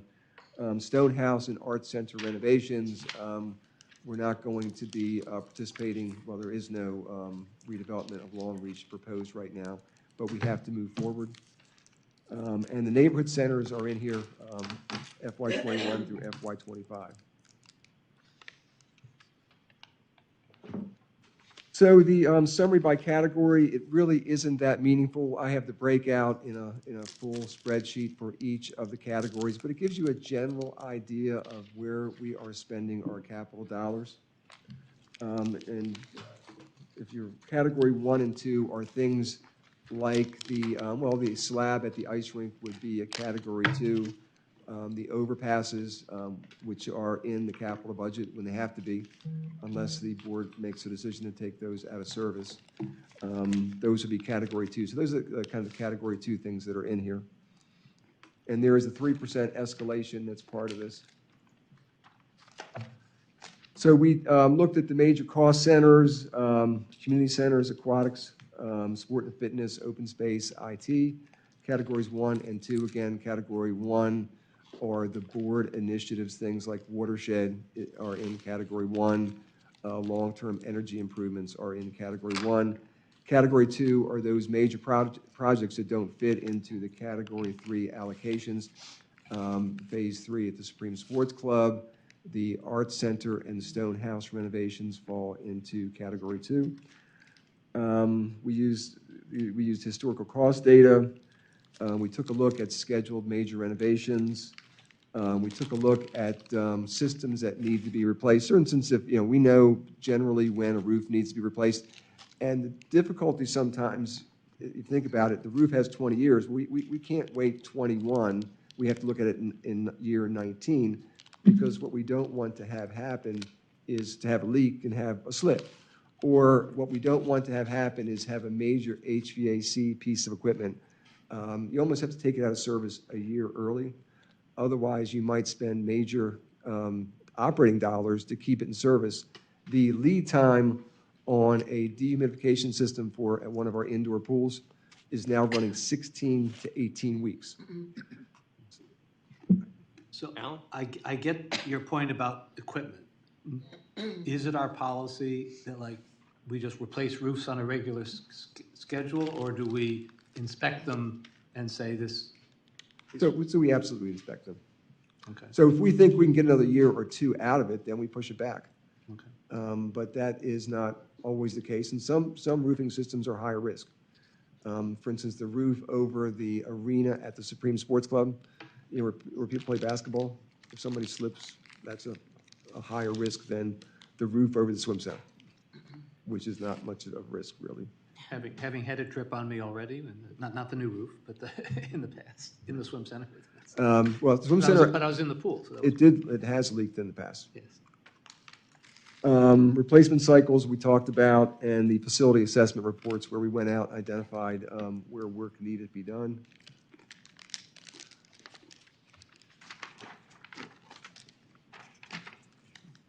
This is not working exactly. So in aquatics, there are some large cost items, ADA wading pools. We've installed several already. Main pools per the aquatics replacement schedule, and some lesser items, pool decks, pool shells, pump rooms, snack bars, and major fence replacements all add up to a significant amount of money on the outdoor pools. Dennis, on the wading pools, you're not, if I can recall, you're not doing all of the wading pools. No.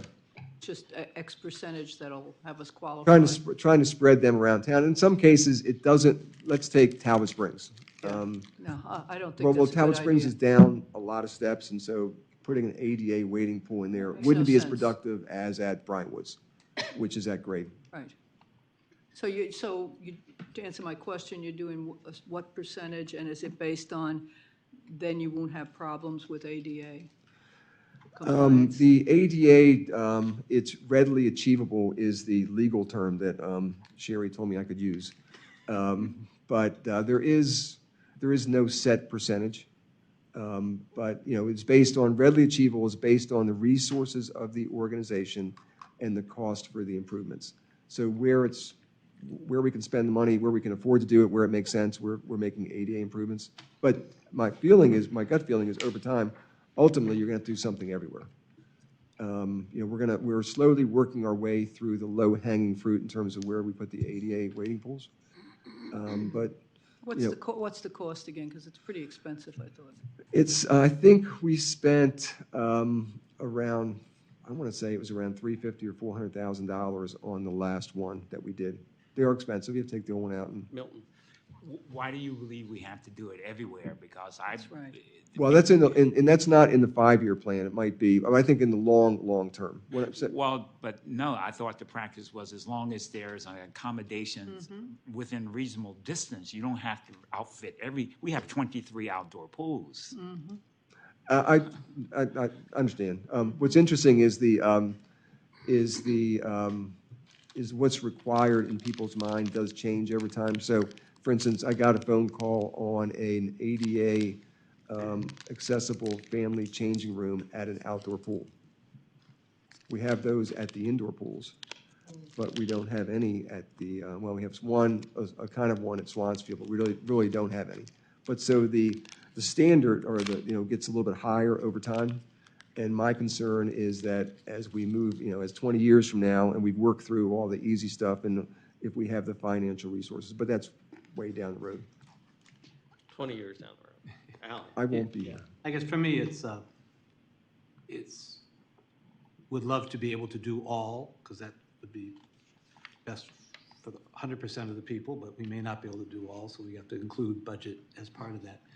My real question was, where does or did the aquatics master plan fit in with what you're just showing us now? So I don't have the specifics on that. I can get that to you. But Marty, we went through this with all of the different facility managers and department heads, and Marty did include that master plan in his thinking in terms of where money's being spent.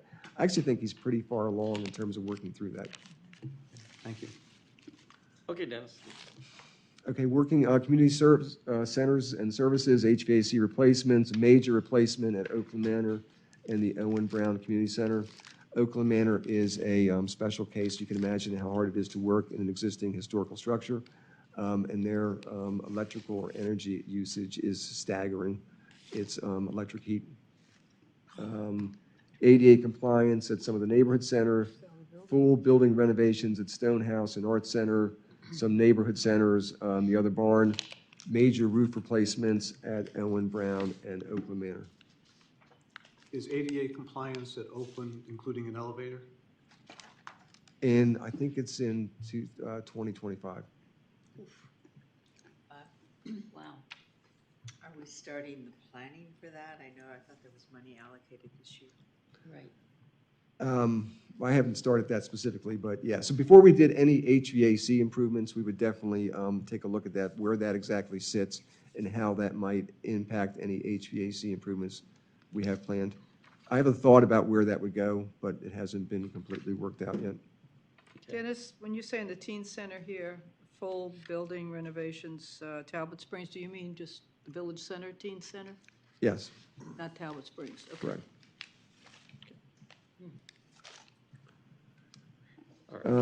Sport and fitness, scheduled major renovations at the Supreme Sports Club, Columbia Gym, ice rink, and then keeping in mind that some of these major renovations are MEP related and are not a new look, so to speak, for instance, at the ice rink.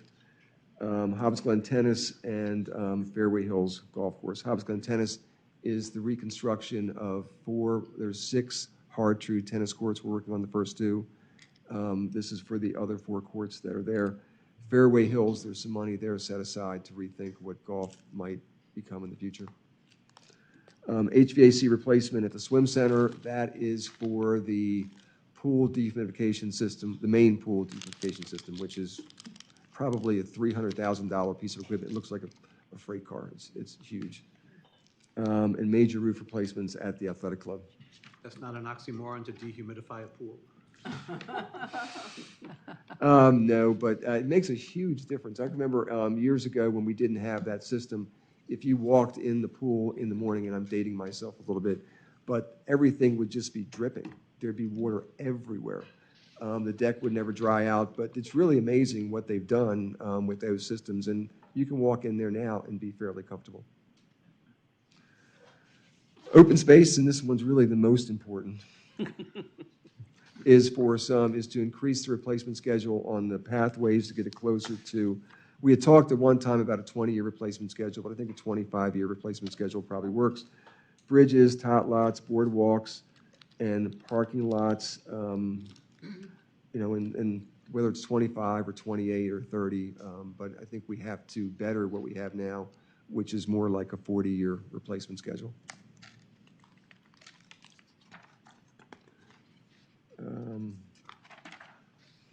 Well, overpasses are in here, full replacement for all 3 overpasses, which either we have to take them out of service or we have to replace them. We can't leave them up as they are right now. There's some money in there for town center lakefront improvements. At the maintenance facility, there's a major roofing system there that needs to be replaced, the gas pump station, and some parking lot work. Yeah, my favorite topic, overpasses. You remember my first year on this board, I tried getting one demolished. Have you talked to the county about, since this is really, in my opinion, a safety issue, and if they think there's an issue where the overpasses are needed, have you talked to the county about they're yours? And they said no. That was the one, that was only the one, Cedar Lane. Correct, it was only Cedar Lane that I had that No, conversation about. they said they wouldn't take it, but they didn't say that it needed to continue to exist for safety reasons. No, I was actually thinking that was a discussion that might first take place, and we just talked about the villages, that I think my thought on that is if the board was planning to take those out of services, which I think is a great idea, I think you'd start with the villages and then move on to the county. It's a pretty significant change. I don't believe enough people use them to warrant their continued service.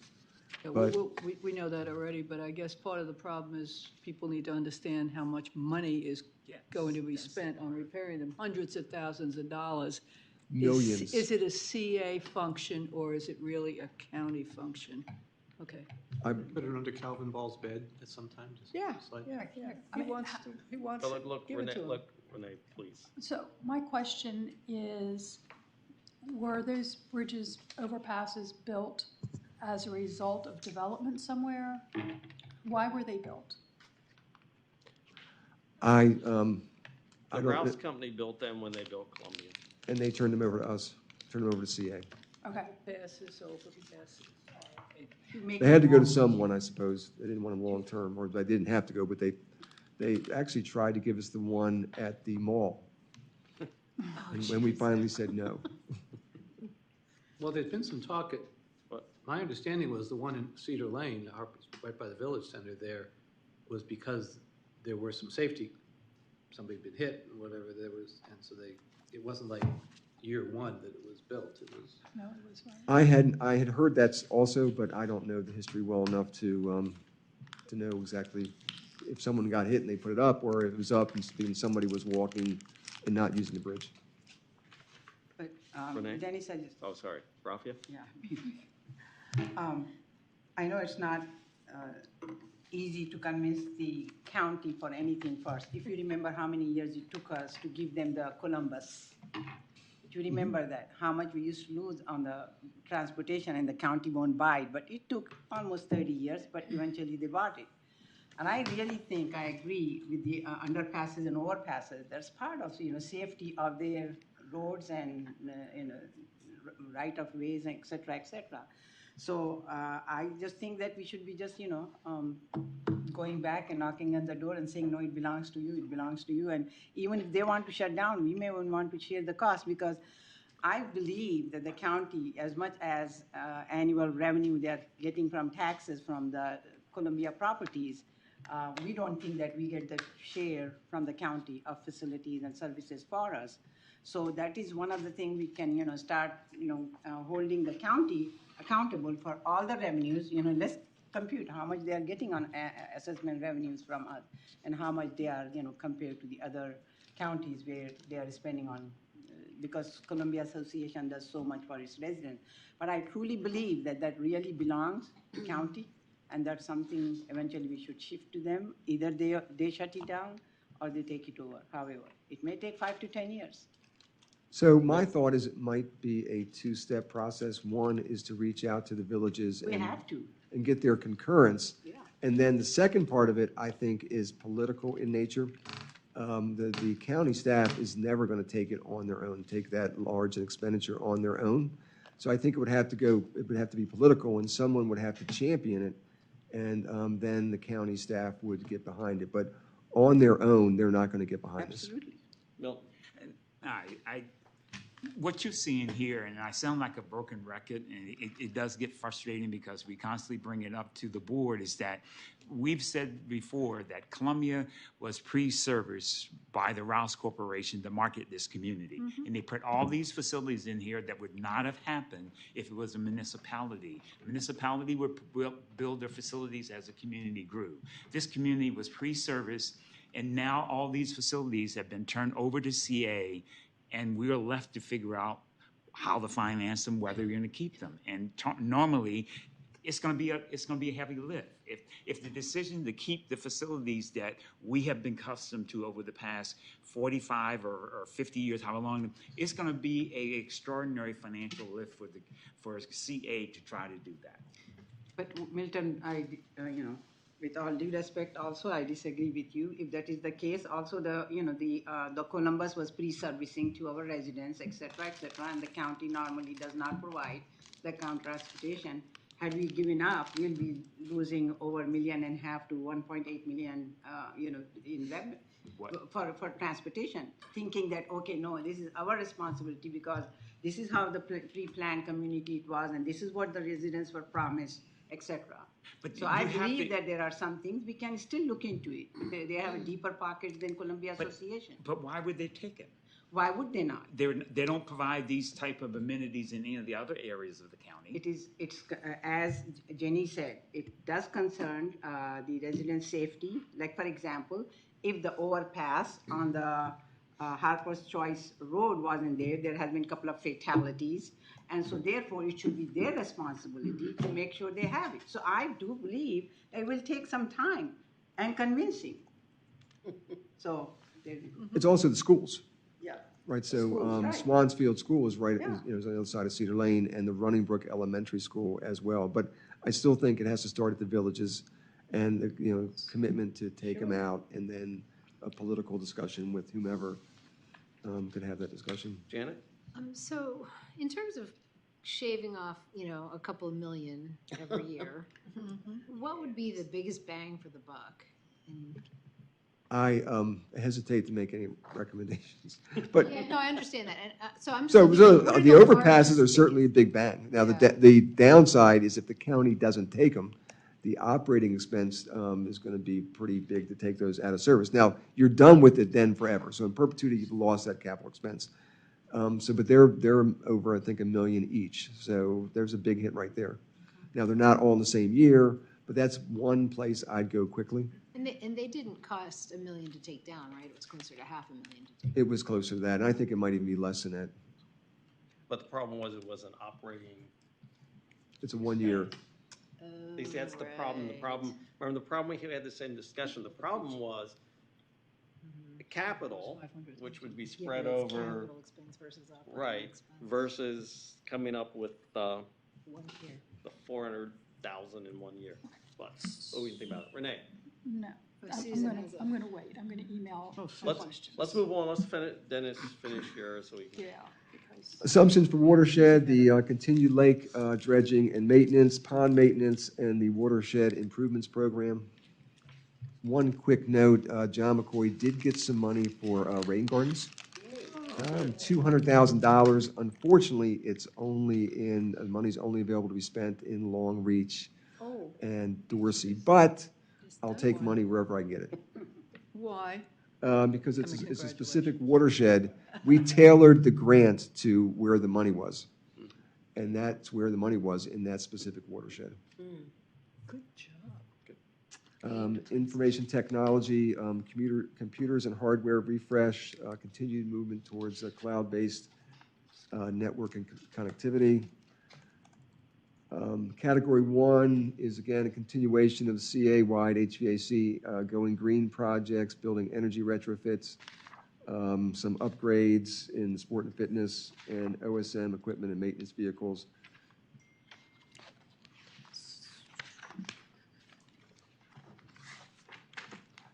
Category 3 is typically things that are under $200,000. Routine replacements and upgrades to parking lots, sport and fitness equipment replacements, and based on annual expenditures that are routinely funded through Category 3.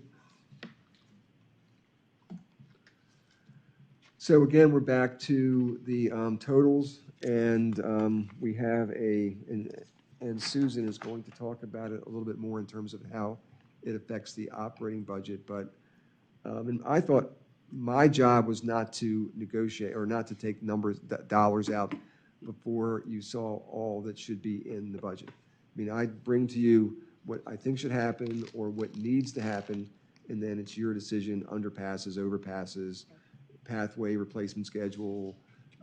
Those are decisions that you would make, but there are some tough decisions to make the budget numbers. Janet? Similar question. So if we took out a neighborhood center or a pool, is that also operating expense to shut down one of those? So the demolition, you can't, the accounting department has finally taught me that you can't capitalize demolition. Susan, come on. I know, I keep pushing them, come on.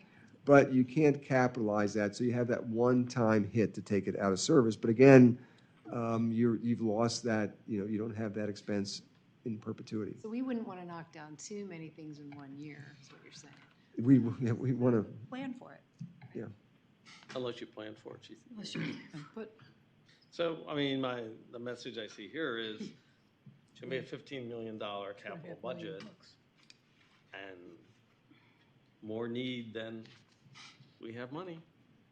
Alan and Dick.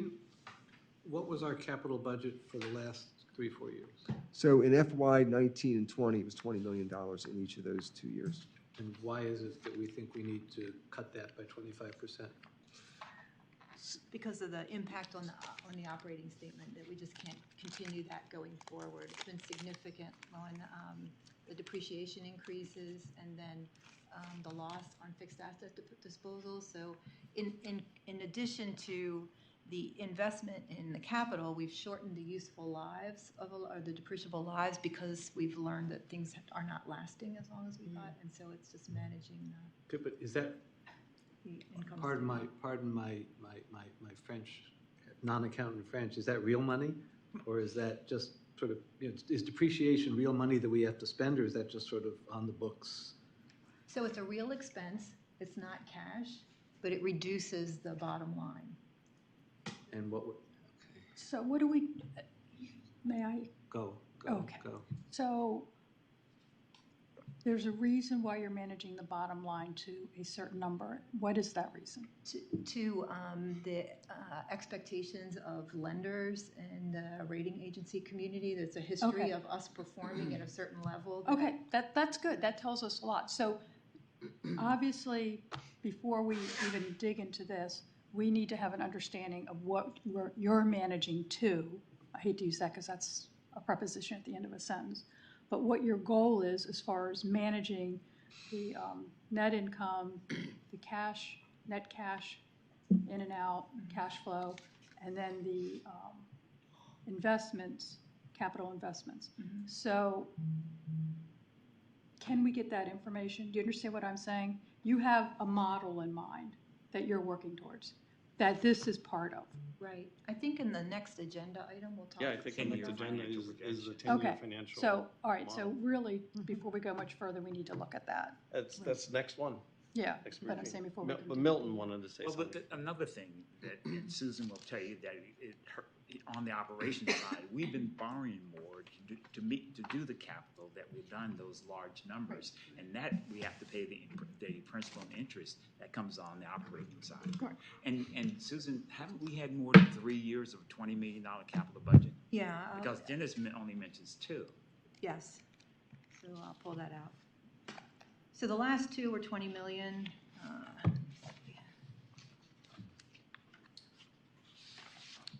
And in the budget, in the 2-year budget book, there's a schedule that shows you the last 10 years. So we had 17 million in 2018, 21 million in 2017, and so on. So if you average, as Dennis said, the last 10 years, including 2020, it's been $14.4 million of an annual budget.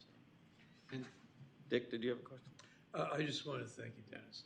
It looks like you put a lot of work into this. It's Yeah, there's extremely a useful. lot of detail in this, and we use it again on a 20-year basis. Susan? Appreciate it. Susan, you had a question? No, I just was, so,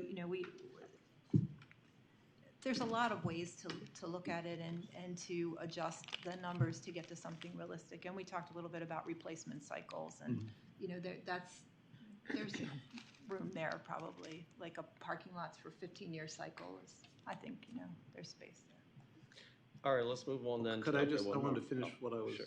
starting, because what I'd also like to see, and if we're going to talk about it in the next thing, that's fine, I just want to make sure we will, is I hear what you're saying about lenders' expectation, whatever, and that's a risk, a question of risk, at least in part, and so that's something that we should be talking about, is what level of risk, given our level of need, what's our level of risk that we're willing to take on as a board, and what are the implications of this number versus that number.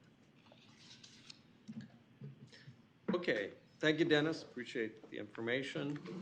So now we'll move on to the 10-year financial projection. So I made copies because I thought it might be easier for people to look at, if that's helpful. It got posted late. It got posted Oh, I was going to say, because I don't Wednesday. have it in my Right, packet. it got It's on the posted Google Drive. Wednesday, sorry, it was Yeah, just it's- late coming in. Thank you.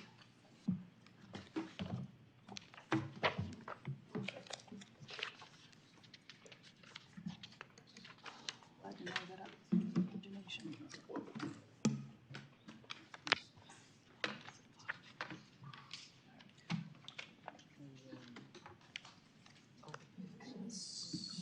So I'm putting it up on the screens. It's not designed for that. It's not designed as a PowerPoint or as a slideshow, but it's up here for your ease of reference also. There's going to be a quiz. No?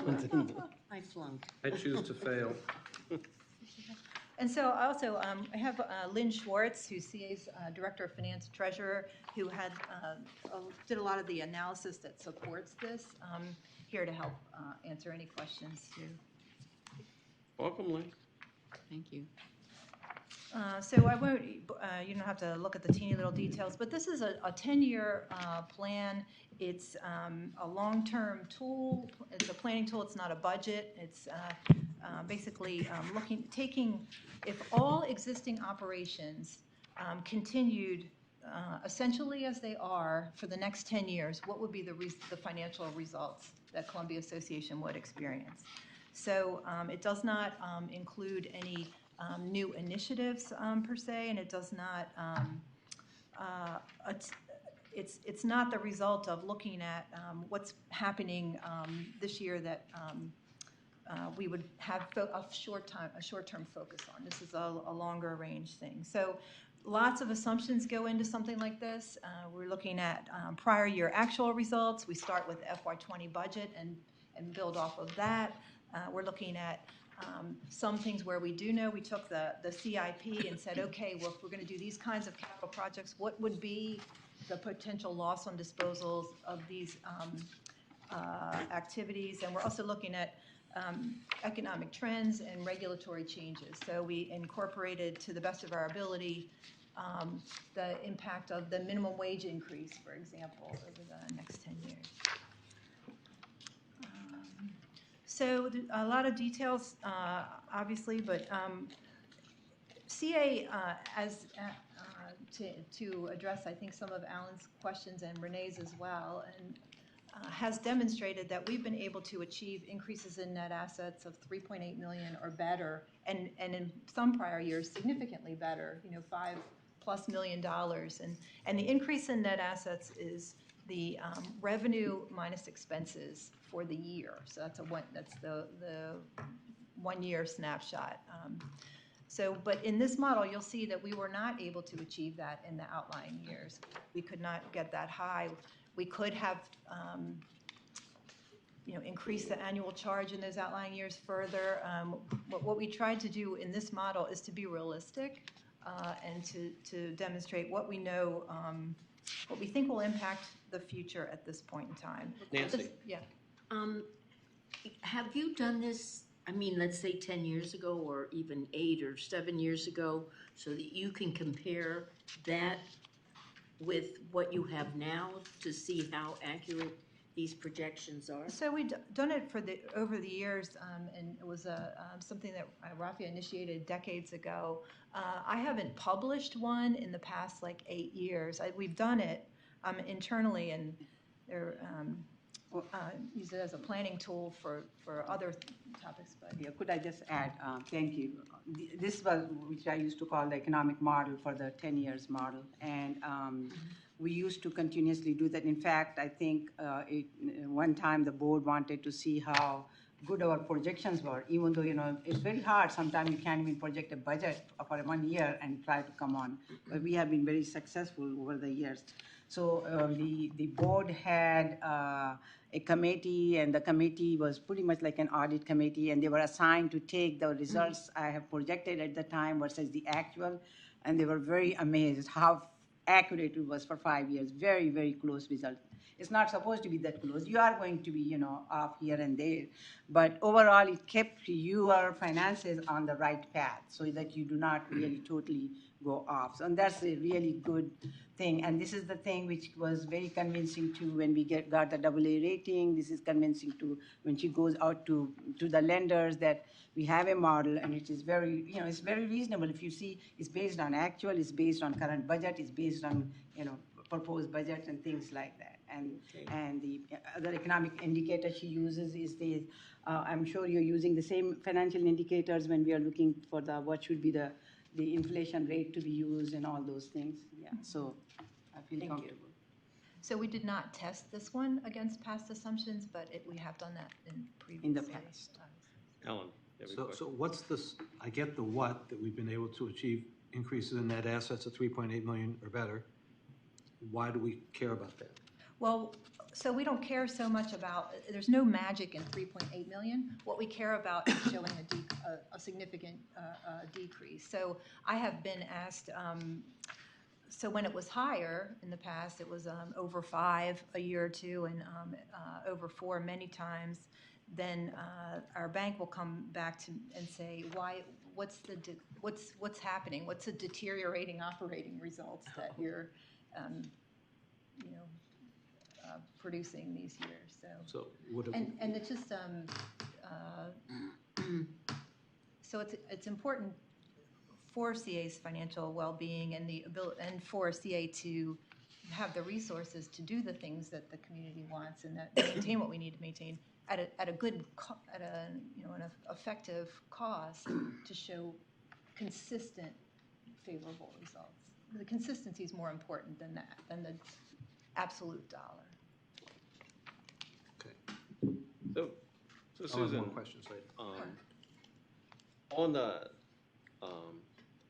the net assets, which shows up on the bottom of the operating line, but on the cash statement, in essence, the net assets gets translated into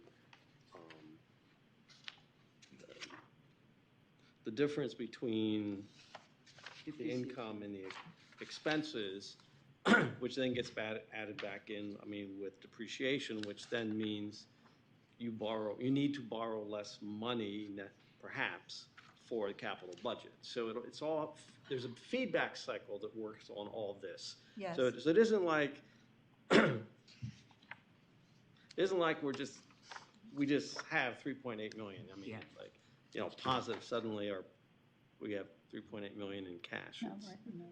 Milton? Well, I was going to try to respond to what Alan was asking. Alan, when we were talking about the $3.8 million, when we get to the end of the year and we show that as a net asset, doesn't mean that we've saved $3.8 million in cash. It just means that the value of the organization has increased by $3.8 million. I understand that, and we're a non-profit, or not-for-profit, so it's not fully clear to me.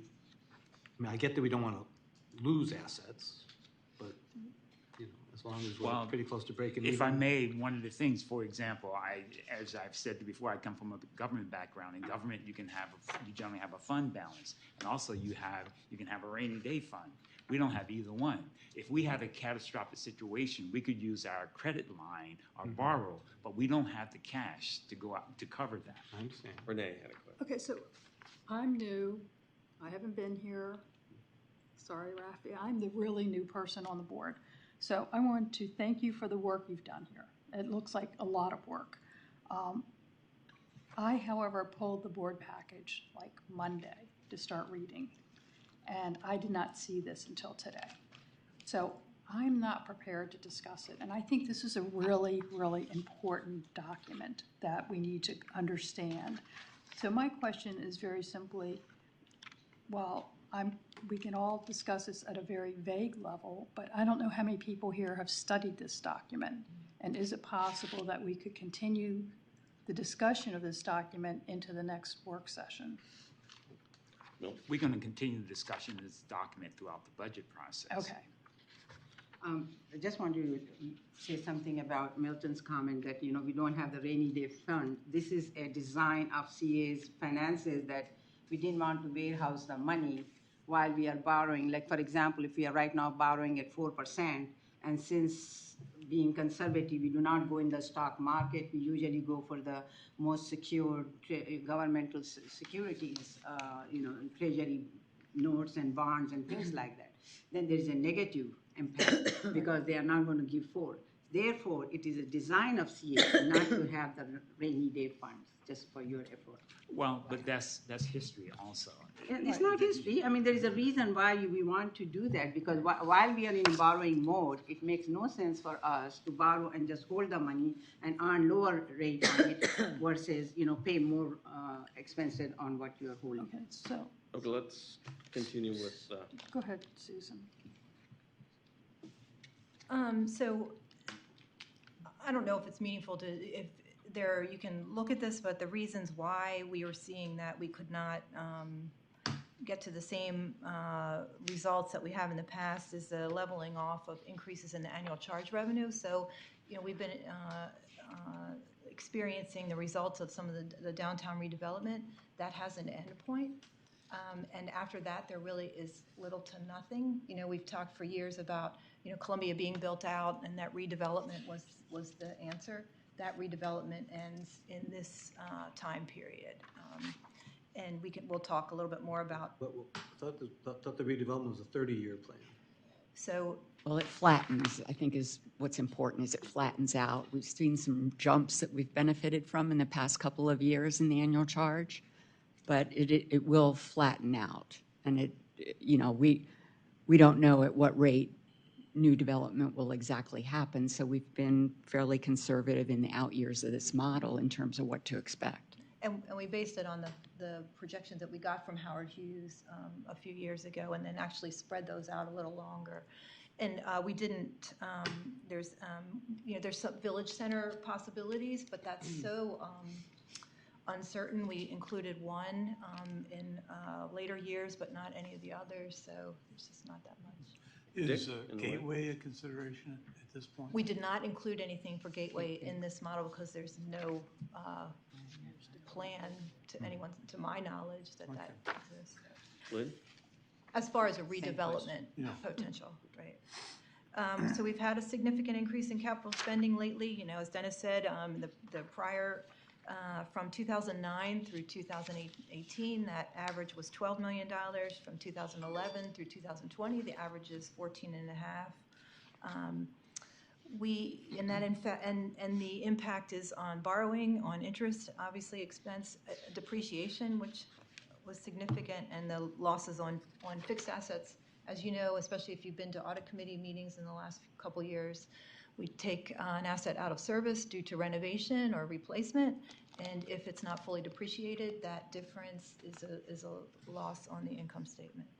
And then also, there's been a lot of compensation and benefit-related regulatory changes. The minimum wage goes to $15 on 1/1/25. It steps up. Those increases vary from like 6% a year to 8% a year. There was a paid sick leave benefit that increased costs to CA. The Affordable Care Act added some costs. There's been a number of regulatory changes that have impacted. Alan? We had a discussion at least a year ago, probably two, about living wage as versus minimum wage, and I'm just not remembering where we landed on that. We did not do living wage. But I believe that there's no full-time, that we did set a living wage for full-time. For full-time. For full-time, right. All And our that was pay related to, scales, right, all our pay scales for full-time people are higher or at the level or. Of what's It considered was a a living Howard wage. County-based Okay, calculation. thank you. Right. It appears that you're considering inflation in all of this. Well, we're including all of there's an increase throughout, and you can see what we've done And you're here. assuming that the inflation rate's going to stay around 2-3%. Well, some things we have percentages of increases varying depending on the type of expense and revenue. Did you project who's going to win the election in 2020? No. Oh, shucks. Another thing that's a big increase in is, kind of can be emotionally charged, I guess, is the grants to outside organizations. Those have increased significantly in the last few years as well. So there's a table of contents, and well, I'll just kind of keep flipping you through here, and I do. Our intent to get this posted ahead of time earlier, but it was a bigger undertaking that there's some things happen. Anyway, I apologize for that. So debt and cash reserves assumptions. So over the next 10 years, that capital expenditures is $161 million. We anticipate, and you'll see that cash flow from operations, Andy noted, which is the bottom line, the excess of revenues minus expenses, adjusted for non-cash items, is adequate to fund the capital, but not to fund the capital and retire the existing debt. So we show in this projection one long-term debt issuance of $35 million in fiscal year 2026, primarily to purchase the headquarters building and then to also pay off the line of credit at that time. So we've forecasted that interest rate at 5% based on some analysis that we did. We see the credit line borrowings at 4% in 21, 4.5% from 22 forward. Generally, that's used to meet short-term needs until there's a long-term debt issuance. We project those short-term borrowings to peak, I think, May, June 2025. Right? So we do start. Before you move on, I'm just Yeah? trying to do the math. In the paragraph above, you talk about $161 million over 10 years. That's 16.1 million a year, but the other page said you wanted 15 million. So in Dennis, the thing said 2026, we set a targeted capital budget of $21 million to accomplish the purchase of the headquarters building and a modest, at $11 million, and then a $10 million capital budget. But otherwise, it's $15 million a year. And I do say that somewhere else, but It's the bullet point. pointed that out earlier. Right, it's right here. So there is a change in this, in that we do show some buildup of cash reserves in future periods. So what has happened since 2008, and it is different, is that issues around credit and what credit availability is and terms are like. And both of our lenders have initiated discussions with me on multiple occasions about CA's liquidity or lack thereof. And so we do show that we would start to build a small amount of cash by 2028, I think 2028, 29. But that would be subject first to any kind of policy decision by the board to build some cash reserves. Next items, these major assumptions, and Lynn, step in if you know whenever you need to correct me or add something. Okay. Annual charge, so we did maintain the 68 cents and the cap, the 3.5% cap throughout. The cap stays the same throughout the model. We do show an increase in the annual charge to 69 cents, 1 penny in FY26. And we did that to kind of smooth out the returns. And otherwise, I really feel that the increase in net assets in those outlying years is unacceptable. We could not put that going forward. So 1 penny on the annual charge in fiscal year 2029 is $800,000, just to put that in context. Currently, it's, I think, about $617,000, but it grows as the base grows. Sport and fitness revenue or membership revenue, we really we wrestled with this. We show an overall average increase of 2%. Obviously, over time, the various rates would change at different amounts, some not at all, some higher. But this is an average overall. You know, as you've seen Dan calculate the average dues per member, that would be an average 2% increase. Now, clearly, that does not offset the cost in something like the minimum wage, where the bulk of that impact is in sport and fitness, and the membership revenue doesn't support that. So on this slide, there's a lot of detail about other smaller components of revenue.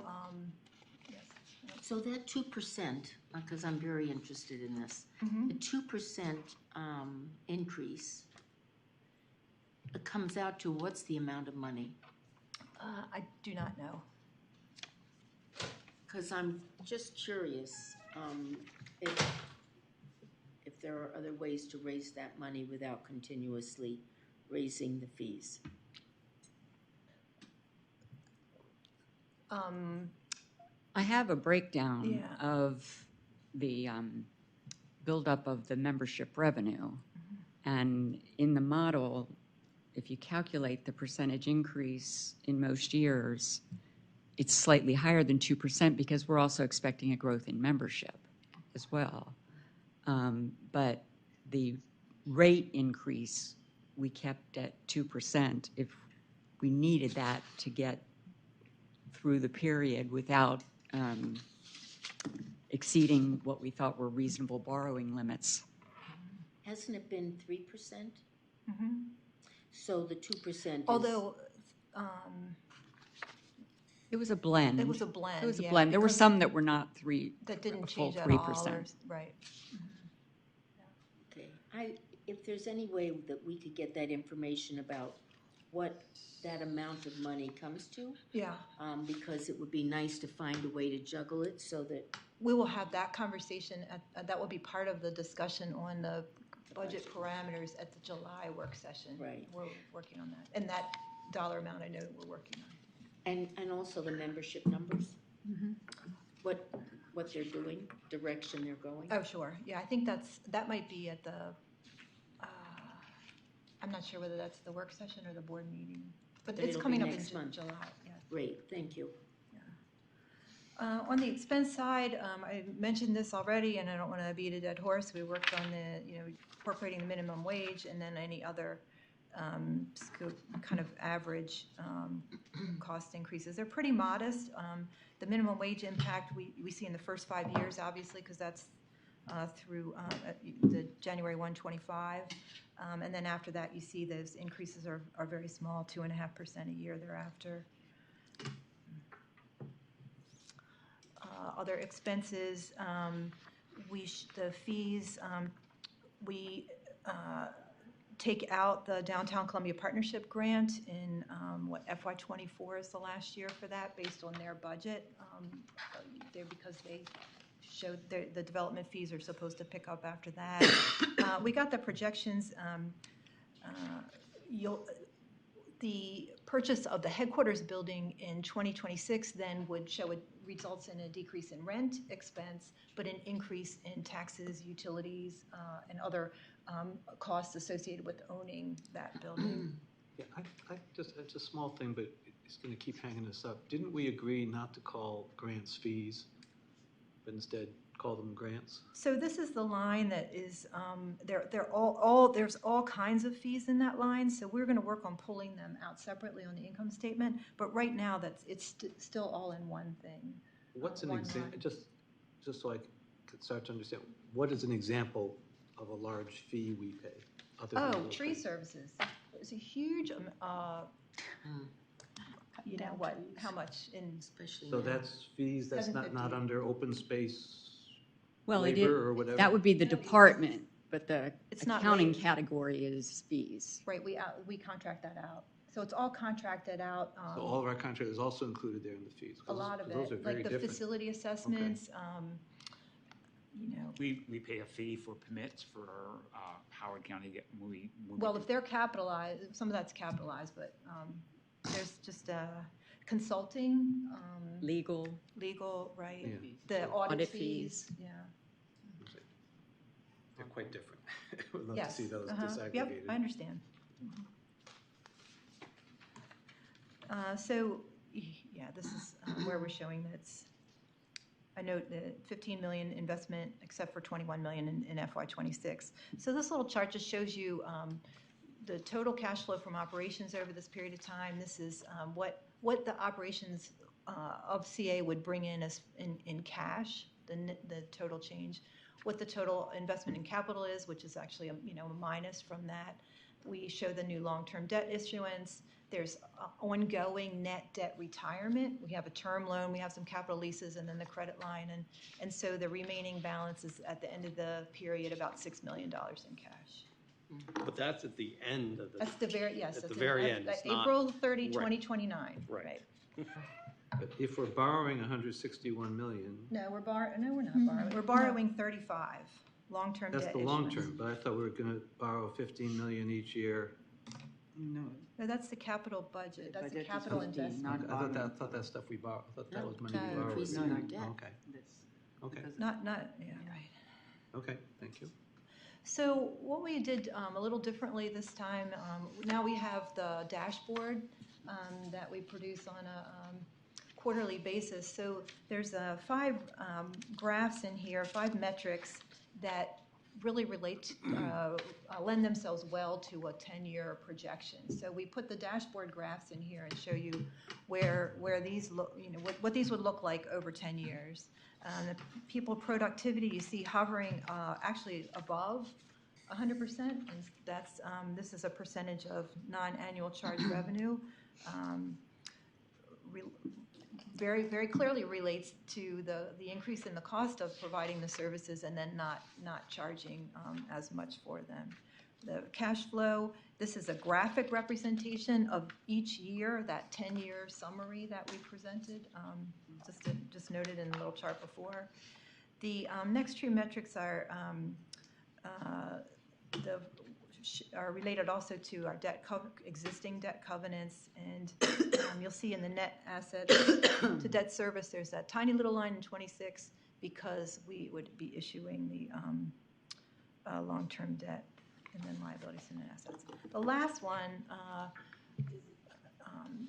interesting. This is to try to get a handle on the impact of our facilities and how much revenue our facilities and amenities, the fixed assets, basically take to maintain. So, for most of this period, between 22 and 25%, near the end, consistently 25% of the revenues, which is significant. So going back to just the previous one, bottom of page 11 here, you note that ratio of liabilities to net assets should be less than I would say less than Yeah. one. I'm not sure what we want to do before.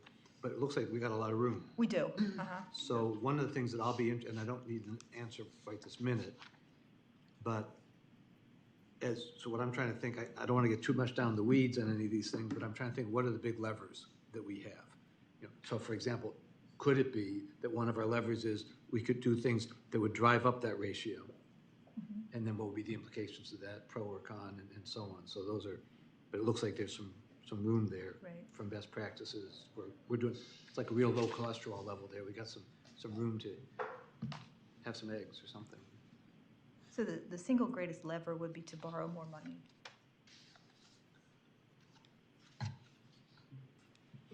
So starting on page 13, so what you have are the CA-wide financial statements. So this is a organization-wide statement of financial position or balance sheet, and it. I don't know, any comments you would want to? I don't think there's anything really dramatic or noteworthy on the balance sheet. Another use of our cash that we don't talk about that much is we do put $200,000 a year into our self-insurance funds. And, that's building in terms of what our actuaries recommend that we do. You will see that we don't maintain, to Rafi's point, we do not maintain any idle cash. During this, the normal operating cycle, we make use of bank accounts that are zero balanced and only borrow what we need to borrow. And then when we have some excess cash in the summer from the annual charge, we invest it in very secure ways. But as you go through this cycle, you'll see that that excess cash, where it might have 2 years ago lasted us 10 months, this past year it only lasted 9 months, and it will gradually last less and less time because of the growing cash expenses and capital investments that are paid. What is a zero balanced bank? A zero balance bank account is simply one that your checking account has no money in it. Your How checks, do you know? it's wonderful. Your checks that clear that day, your checks that clear that day are funded by your line of credit. So I have a line of credit with Bank of America, and I have a checking account over here that has no money in it. But if $500 worth of checks clear that day, that night, they take $500, put $500 on my line of credit borrowing and take it. Do they also take $5 for themselves? Sorry? They also take $5 for themselves? There's interest on that line of credit, you can bet it. Or is it a charge, per transaction charge to do that when they ship? There are cash management fees to have accounts set up this way, but they're nowhere near the benefit that you get from having the accounts set up that way. The next page is the CA-wide statement of activities. This is in the format that you're used to seeing in the quarterly financial statements and in the budget. And this is where we actually have as a goal for ourselves this year to come back to you with some changes to just clean up the language a little bit, make it more current, show grants as a separate line, and some other things. So you'll be seeing that. So just a couple things you'll see. The gain or loss on fixed asset disposals goes up and down. In 21 and fiscal year 22, we saw from the CIP that we would be doing some significant improvements at Columbia Gym, and so we show those. We know that there will be significant losses on those fixed assets because that whole building, for the most part, was capitalized at a 35 or 40-year useful life, and the components of it have not lasted that long. And so now, again, if you're an audit committee fan, you know that we now break down that capitalization by components, and we assign a useful life to those components so that it's more realistic, and we avoid, and that's why you see it also smoothing out in the future, because we've made so many of those changes on the balance sheet.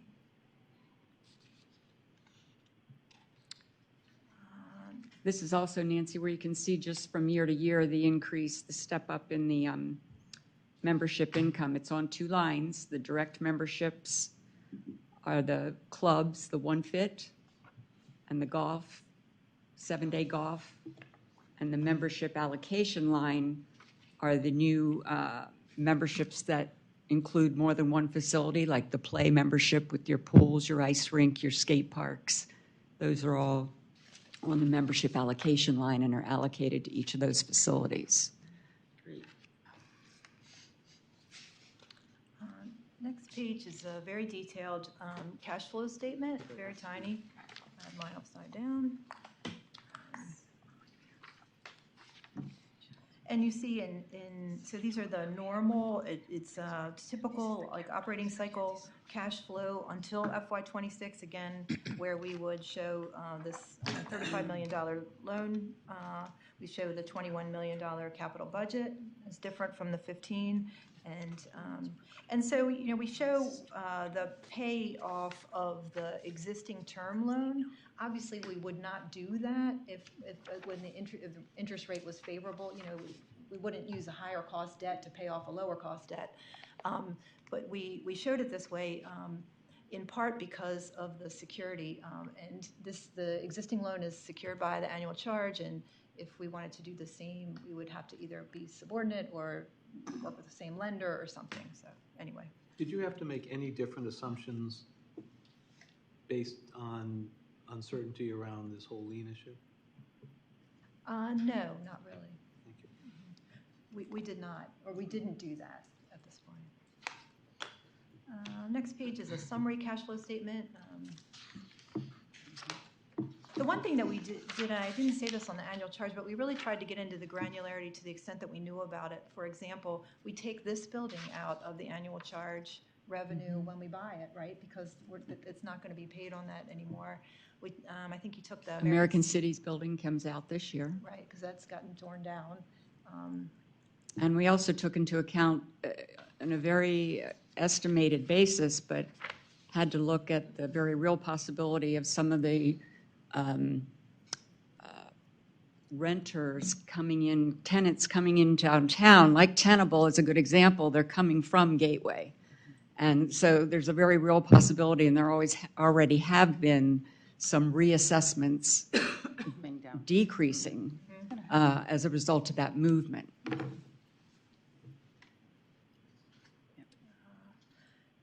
So the next section, or the next pages, we have the department statements of activities. We don't have every single page, every single cost center in here, just the major ones. We didn't think it's worth projecting. Susan, can you just step back on the page you were on the projection of cash flows? I just wanted to go over like the 2020. There was a lot of question as to, you know, the cash. So here, our accrual basis of revenues are being converted on cash basis. Right. So we are showing that you are going to be generating about $15.2 million will be available, of which you have $20 million per capital. So there is a $5 million, $4.7 million, which will be borrowing, correct? So to answer what Alan was asking before, really what's happening is that the cash revenue, the bottom line cash is $15.6 million. It's not what we see on accrual basis because of, as you have said, adding up all the non-cash, you know, expenses and things like that. So it's very clear picture here. And what the state of cash flow for everyone really to see year by year. Excuse me. Okay, thank you. Well done.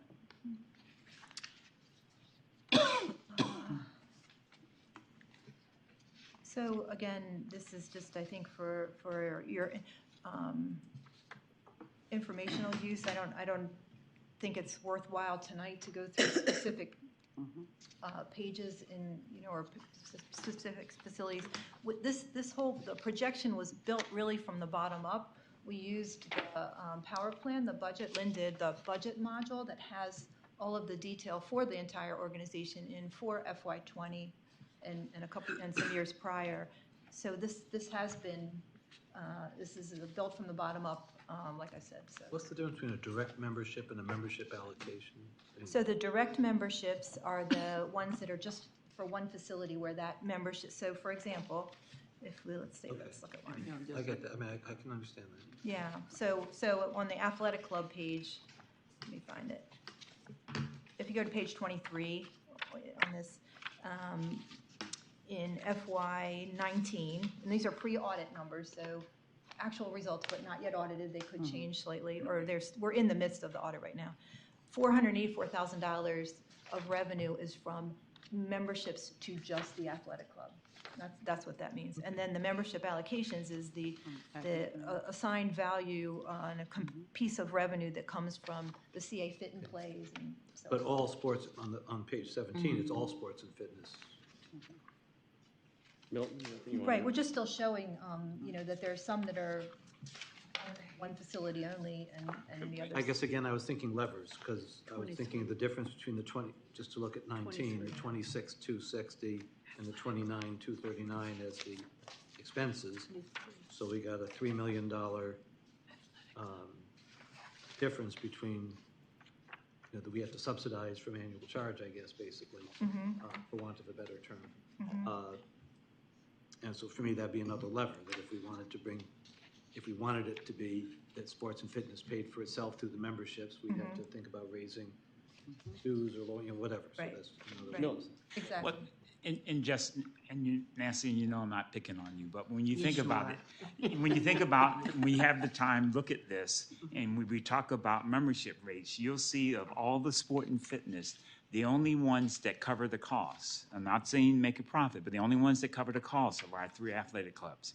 All the other sport and Cost fitness, us money. and I don't like to use the term subsidize, we assist them. Oh, that's a good We term. give- Yeah. We Don't assist rain them. these.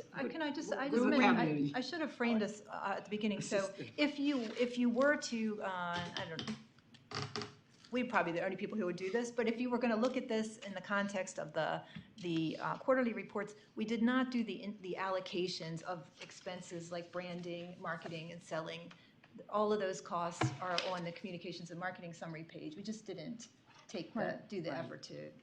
So the bottom line is even worse than what we're No, seeing. not CNY. No, not on the summary level, but I'm saying for sports and just the fitness, sports and Right, fitness. right. The summary level, I get it. Right. But because you're not doing the allocation Right. by the division, then they are, Yeah. worse than what we're seeing. Okay. Right. Then, there's Makes sense. Well, if that's the Anything else? case, the Columbia gym numbers are down, which is surprising. See where you This is which page? The page you, Page 24? 24.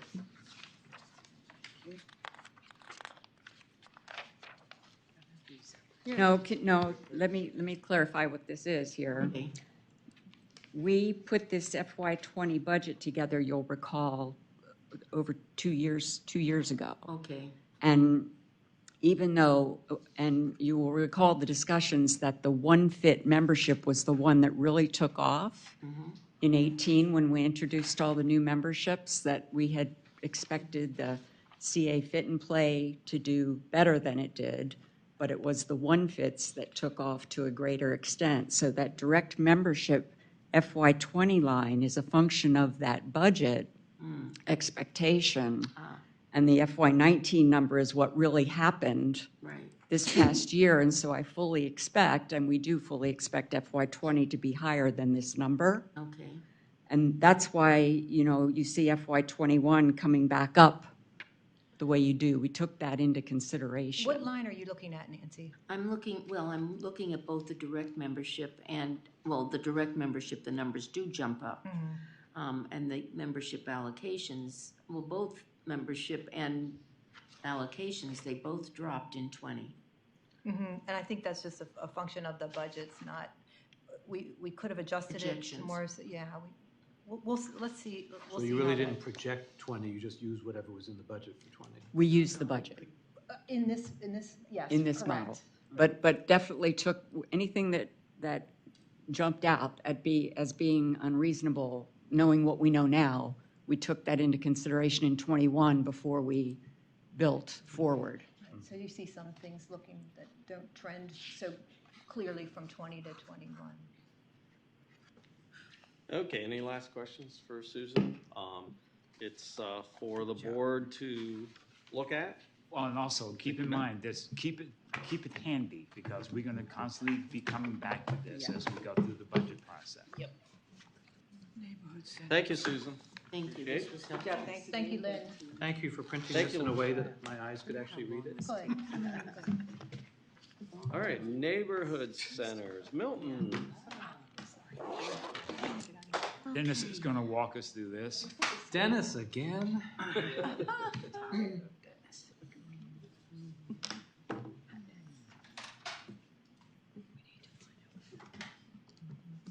Are we doing okay? Sorry, I have been lax in my timing. I usually only pay close attention when I feel like it's getting totally off track. We have to give If it's her good one of these. conversation, you don't We want have to to give her a- curtail it. You want that thing? We did save time on a couple of the earlier items. Yeah, we're actually pretty well on schedule. I mean, We were supposed to be done at 9:30. yes, I know. So But we gave you 30 minutes. get with it then. That just gets me started. We So- expected this meeting to end at 9:45, so. I'm ready to go. Before I get Go too watch- far go into watch this, the what I debates. What do we do? They have wanted 5 to do, minutes. and I think this is going to be largely a philosophical decision. I mean, there are a lot of numbers in here, but ultimately, I think it's going to be a philosophical decision when you decide, or when the community decides what to do with the neighborhood centers. But I had an interesting conversation today with Padrea Kennedy, who was president in 1972, the first president of the Columbia Association, and I think went on to serve for 20 years. And I asked him what he remembered about the neighborhood centers in the early years. And he cautioned me not to call them the good old days, but in the early days before women were active in the workforce, the neighborhood centers, that's why they're not the good old days. Right. He said that they were basically volunteer places for parents to watch kids. And there were a lot of after-school programs, but he doesn't remember them specifically as daycare or for meeting spaces, but it was a place for neighbors to get together. And there were a lot more stay-at-home moms than there are today. The other thing I did was I talked to a Columbia Pioneer resident who was at the Faulkner Ridge Neighborhood Center. They moved into Columbia, and the family still owns that house. They moved into Columbia in January of 1968 on Spotted Horse Lane behind the Faulkner Ridge Pool. And she remembers going up there when she was 11 and collecting after school when the kids would play and have a great time. But that's how, and she thought that's what they were about. Now, of course, that Pioneer resident is Missy Matty. Why she never told me that story before, I don't know, but she had been in Columbia that long. So I'd also like to say, for the most part, CA's physical asset inventory has adjusted to changing market conditions. If you think about the facilities, the swim center was a year-round uncovered outdoor pool, and now it's completely been reinvented. The fitness clubs have been reinvented. The outdoor pools, you wouldn't think they would, but they've been reinvented, and we have small water parks. And even the pathway systems have been widened, and we have lights around Lake Kit, which we never thought we would do. We never thought we would light a pathway. So we have adjusted our asset base, and things have changed over time. The other interesting thing that Pat told me is that in the early days, Columbia didn't have any money, and so the Rouse Company lent Columbia $15 million, and they served, I can say they were the board of directors until 1982. And if you take a look at when most of the neighborhood centers were built, they were all built on their watch, in the early days. And so we have 14 out of 25 neighborhoods have neighborhood centers. And if you also have to consider that of the 14, 3 were built really to act as village centers, village offices. So before Amherst House was built, there was the meeting room. Before Linden Hall was built, there was the meeting room. Before the Claret Hall was built, there was the meeting room.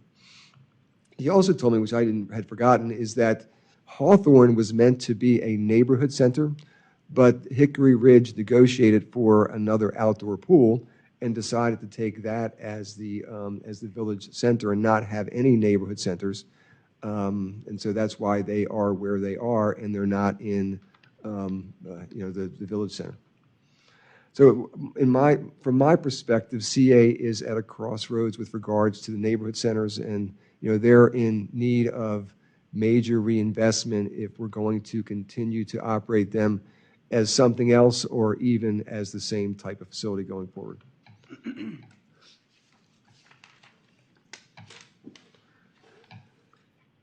Other thing I would say is that this is only a very first step, that we intend to reach out to the village associations, at least the 7 that have, of the 14 neighborhood centers, they're concentrated in 7 of the 10 villages, if you include Town Center as a village. And we intend to meet with them in the coming months and talk to them about their use. And one of the caveats also, one of those villages, the neighborhood center is in Kingston Strivent, where CA was a tenant. Correct. And so, when you really look at it, there are 6 villages with neighborhood centers. So in terms of process, for the past year, we've been collecting data. We have this meeting tonight where we're presenting the results of that data. That we intend to reach out to the village associations in July and August to meet with them individually to go through this and ask them what their thoughts are, what potential uses might be, and then come back to the CA board with the results of those discussions in September, October. And we're at the point now where we feel like, staff feels like we need to make a decision on Locust Park Neighborhood Center. We have some deferred maintenance there, and I toured it earlier last week and took another look at it, and it looks good on the inside. They did some work in there, and they put some flooring in, and they did some kitchen cabinets, but it's what's behind the walls that hasn't changed, and the deficiencies in the HVAC and electrical system are still there. And every time it seems like I open up a wall. We just had an issue at Thunder Hill Neighborhood Center, and I've got termites. And and we had a big issue at Longfellow when we opened up a wall. And if you think about how the buildings were built a long time ago, not to contemporary building standards, and the way they're built, it's harder termites, once they get in, they're hard to get rid of. And they're not ventilated as well. They're not ADA compliant. There are a lot of building deficiencies that are hard to overcome unless you do a wholesale renovation.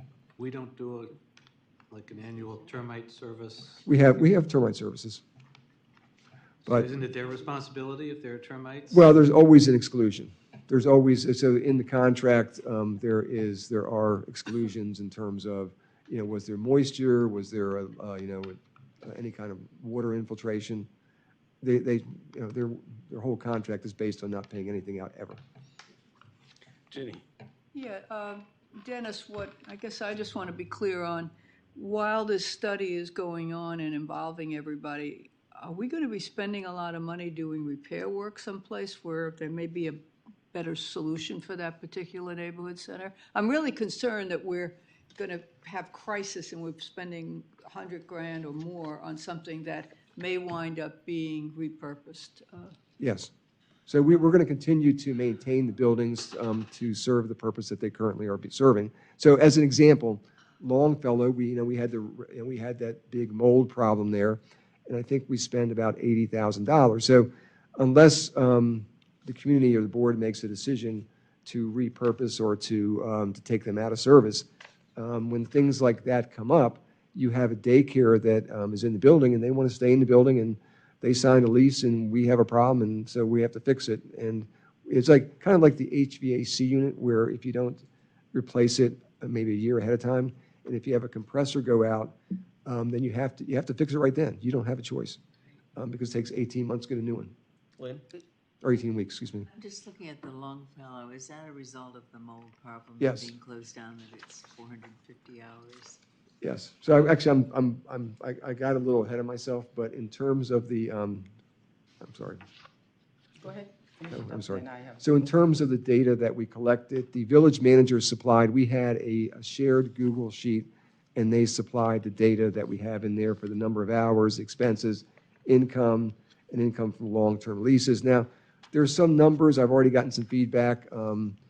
In one case, there's some numbers at River Hill that aren't quite, they were transposed when they were put in the smart sheet or the sheet by the village manager. But with that being said, they're not material, really. You're not making a decision over a $5,000 bust in their numbers. You're making a decision, philosophically over whether or not you want to have these as neighborhood centers going forward. Why were usage numbers not available? I mean, it seems like, I think our village manager knows. So usage in terms of the types of rental, but not in terms of the number of people that attend each event. Oh, okay. And so they could possibly get that, but it would be more work on, that would be something, I'm sorry. Oh, no, finish up. I was going to say, that would be something that the CA board would have to ask each of their respective village managers to supply. Ginny and Nancy.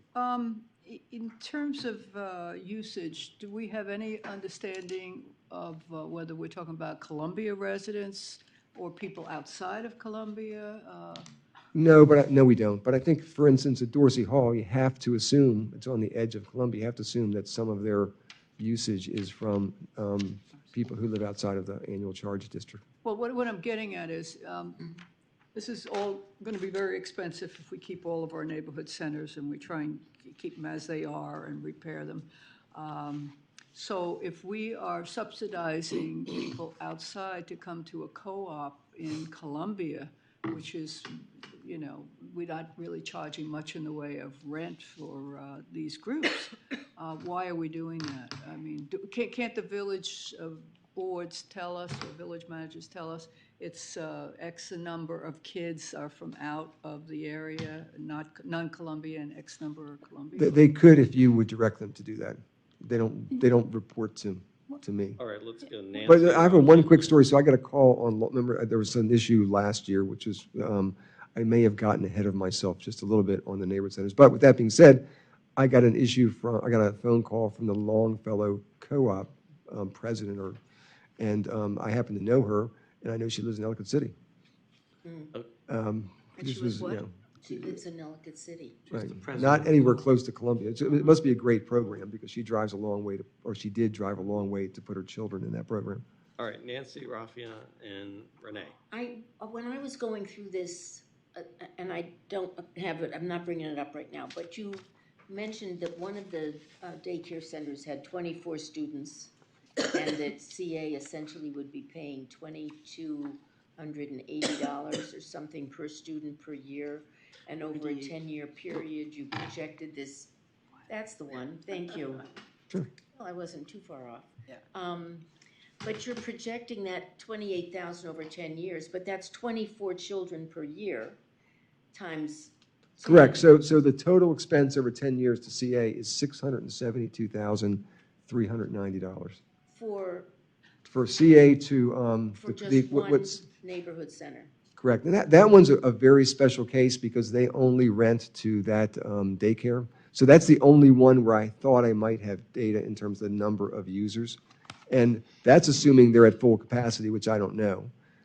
They maybe have a few less, or I don't think they can have more. Facilities also, the locker room and everything for swimming pools. No, well, so the expenses are only related to the neighborhood center operation, not to, so the pool is separated by firewall. So they're not, we didn't look at them together. Okay. All right, Rafia, Renee, and Janet.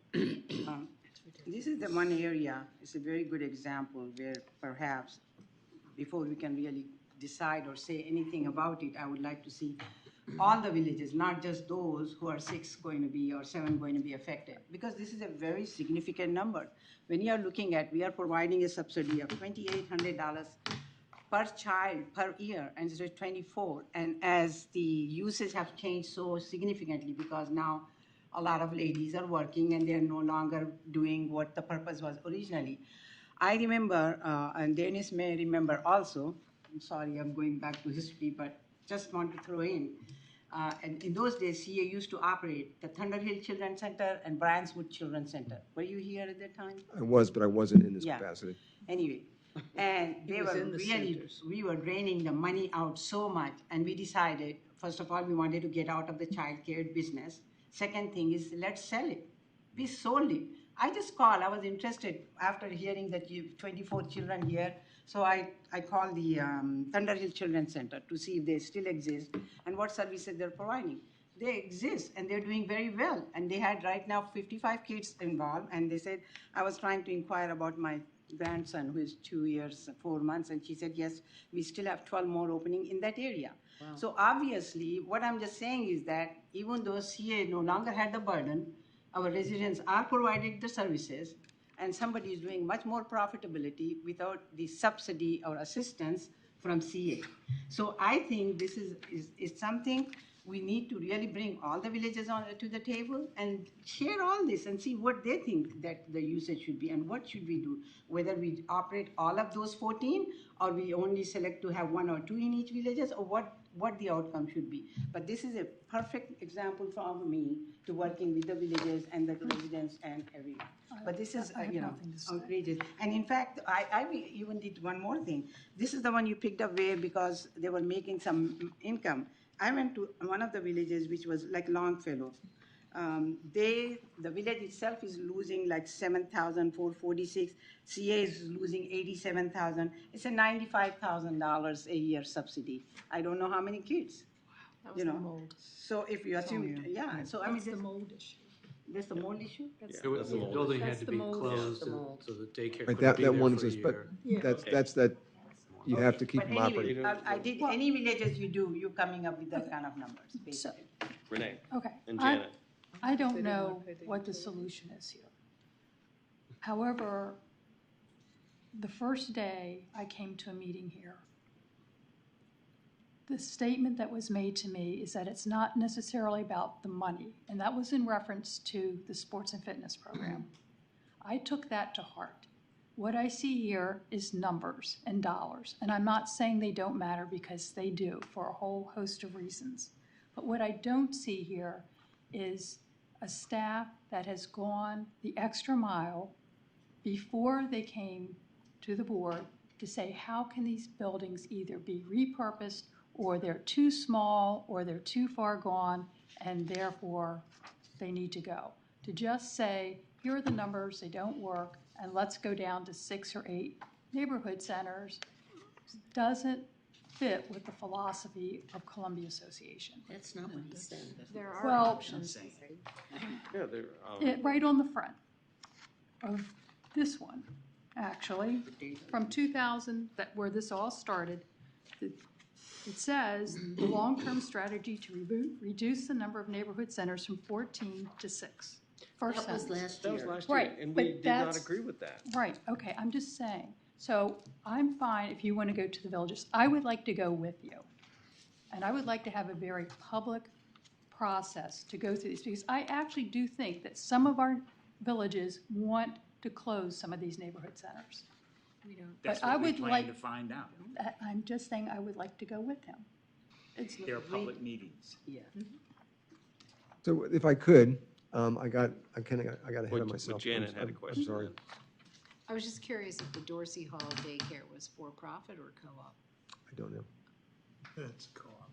And I would like to say for the record that Long Reach does not wish to dispose of any of them, and as you can tell from the numbers, they are very well utilized by a wide variety of community organizations. So while I understand that there may be a financial implication, and we can certainly have that conversation with the village,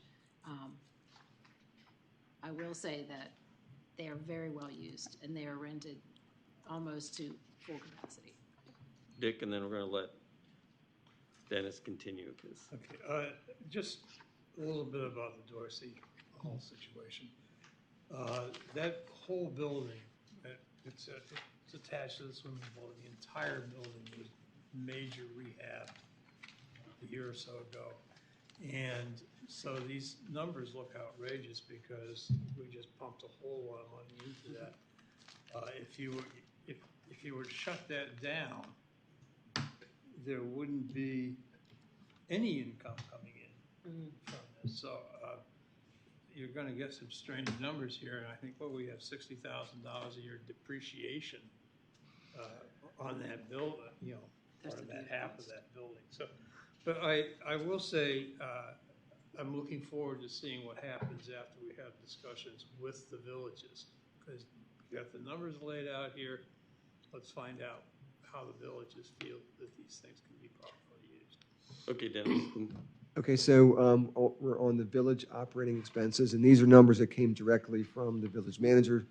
The one that is a little out of sync is River Hill, and that number, the net income should be 29,000, not 45. It's a $16,000 transposition of a number. But and again, you're not making a decision whether it's 29 or 45, but just as a frame of reference. And but I don't think there's anything here that is really unexpected. Their expenses are related to the utility bills, the water bill, janitorial services, just, general upkeep. The next page is CA's expenses, and we have the HVAC and the building shell. So if something goes wrong, if there's a mold problem, it's related to the building shell. That is on our page. And of course, we don't have any income associated with the operation. And the next page is the net, which includes both the CA and the Village Association. So if you look at the bottom line, the total ends up, if you adjust for Dorsey Hall, or for River Hill, that becomes negative $166,000 per year. Well, not per year, for that year. Because Yeah, that's true, for that year, you're right. Because again, Longfellow, I'm assuming that Longfellow average, the usual expense is more in line with what Swansfield. Yeah, but now I got Thunder Hill. So, no. And next year, I don't know what it's going to be, but I can tell you this year, I already got a problem. Okay. 10-year snapshot, we took a look at this. I don't think we need to say any more about this. And there's one of the other things that I wanted to, so one of the reasons why the Dorsey Hall renovation was so expensive is because in order to meet ADA and new guidelines, the building footprint had to be expanded. And so this is just an illustrative example. If you took Talbot Springs, I'm not proposing this work be done right away or even ever, but if you took Talbot Springs and looked at, so the building is not ADA compliant, there's 902 square feet of meeting space. If you were to work within the existing footprint of the building, which is what our numbers assume, then you go from 902 down to 770 square feet. So you lose a lot of space on the interior of the building. If you had to, at Dorsey, we had to, there was a certain number of square feet we had to meet to get to the 24 kids in class. And so that building had to be expanded, and then we also had to make the restrooms ADA, and then there had to be a firewall between the pool because there's chemicals in the pool pump room, and then there had to be a sprinkler in the neighborhood center because they're running a daycare. It just goes on and on. Building age is 3. Is that the renovation or what? You have for Dorsey Hall, building age 3 years? I missed that. The meeting room. yes, the meeting room. The major renovation's 3 years old. Oh, okay. So in the county, Our ADA, granted, I would like us to make sure we're seeing legal as a floor, not the ceiling. Our ADA requirements, do they kick in only when we expand the building's footprint, or anytime we do renovations even within the existing building? so the way the way the county looks at code enforcement, it depends. It's a moving target. And so we are doing a bunch of Lots of things with the county. yes, but the county does a great. I like working with the county. They're generally reasonable, and they take a pragmatic view to most things. The overpass is exempted, but for instance, at Supreme, as a code issue, we're doing some relatively minor work in the pool area, and we have sprinklers already over the concrete deck in the pool area. Well, the fire marshal came in and said, "Well, you got to put sprinklers over the water." And, that just seems nuts to me. And ultimately, the county did agree that the improvements were relatively minor. But if they hadn't agreed to that, we would be spending another $40,000 on a sprinkler system over a swimming pool, which is also a nightmare to maintain. But that's what happens and then the code issues, let's take Locust Park as another. And so the Locust Park kitchenette doesn't come anywhere near meeting the current code. And so if we did any work, pardon me, they are beautiful cabinets. They've done it. I mean, it looks like $1 million, but it's hiding a multitude of sins. but they don't come anywhere near meeting code. And Owen Brown, we did the bare minimum to create a small little kitchen where you could cook, and it was like $75,000, and it took up a bunch of space. 3-compartment sink, stainless steel that, waterproof floor, drain, floor sink, grease, it just goes. And if that daycare has to have that little kitchen to cook in, that's what's going to happen to that area. There was the school that I helped to create a number of years ago. We had one inspector come through and say, you got to put plastic liners in those trash cans. Mm-hmm. Oh, yeah. And then the next inspector came through and said, those plastic liners cause a health hazard. You got to get them out of the trash. It doesn't surprise me. So, Let's continue. Jenny. So we took a look at the 7 neighborhood centers which need work in the relative near term, 0 to 5 years. And the first one on that list is Locust Park. And it's a lot of work. The place really looks pretty good. I walked in there and I said, man, this is nice. This is nice. Unfortunately, the kitchen doesn't meet code, and we're going to be moving some walls around, and so if you could leave it exactly as it is and not do the HVAC upgrades that are necessary, not fix the electrical, it would be okay. But ultimately, we've had serious termite problems at the Locust Park Neighborhood Center twice. And we've done a lot there to try to fix that. We took down all the foundation landscaping to try to keep moisture away from the building, which is one of the things that termites love. But they're just not really well built. The legacy of the Rouse construction team is from 45 or 50 years ago is haunting us now. Jenny? Hey, it's still standing. The thing that's missing for me, and I guess I thought we'd have this, I'm not getting a sense of who's occupying these neighborhood centers, co-ops, what? I mean, in each one, I was hoping to have a profile of who's there and how many hours there. Because frankly, maybe one of the options is to move 2 into one neighborhood center, fix that one neighborhood center and close the other one. Those are always to allow for more flexibility. But I'm not getting a sense of what are we. I'm actually. I think if I have some backup from Andy, a nice little memo to the village managers, I could probably get that information fairly quickly. Certainly in time for this process. Right. So the question really is does the board want the information? Because if the board wants the information, it is the board that is going to have to ask the villages. Okay, they're not providing. They won't give it to Right, us. they're not providing the information unless we ask, we as the board. That's right. So that's the question. If the board wants it, yeah, fine, but it's got to come from the board. I actually But thought it we depends had. how we are approaching them, I'm sorry. If we are approaching them, if I'm sitting at the village board, and if the thing comes up, CA saying, okay, we are subsidizing 87,000 a year, we like village board to look into it, if we continue the same assistance, is there anything different you want to do at the village centers or whatever?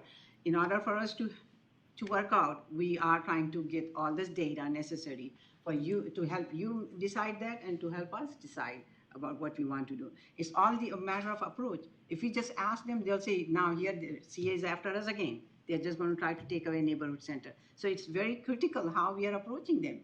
If I will say that, yeah, the assistance is going to continue, whatever it is if we are doing this much assistance, 87,000 a year on this one neighborhood center, for that village, we are going to continue that, provided, if you can find better usage or better services you can provide to the residents with the same subsidy or assistance.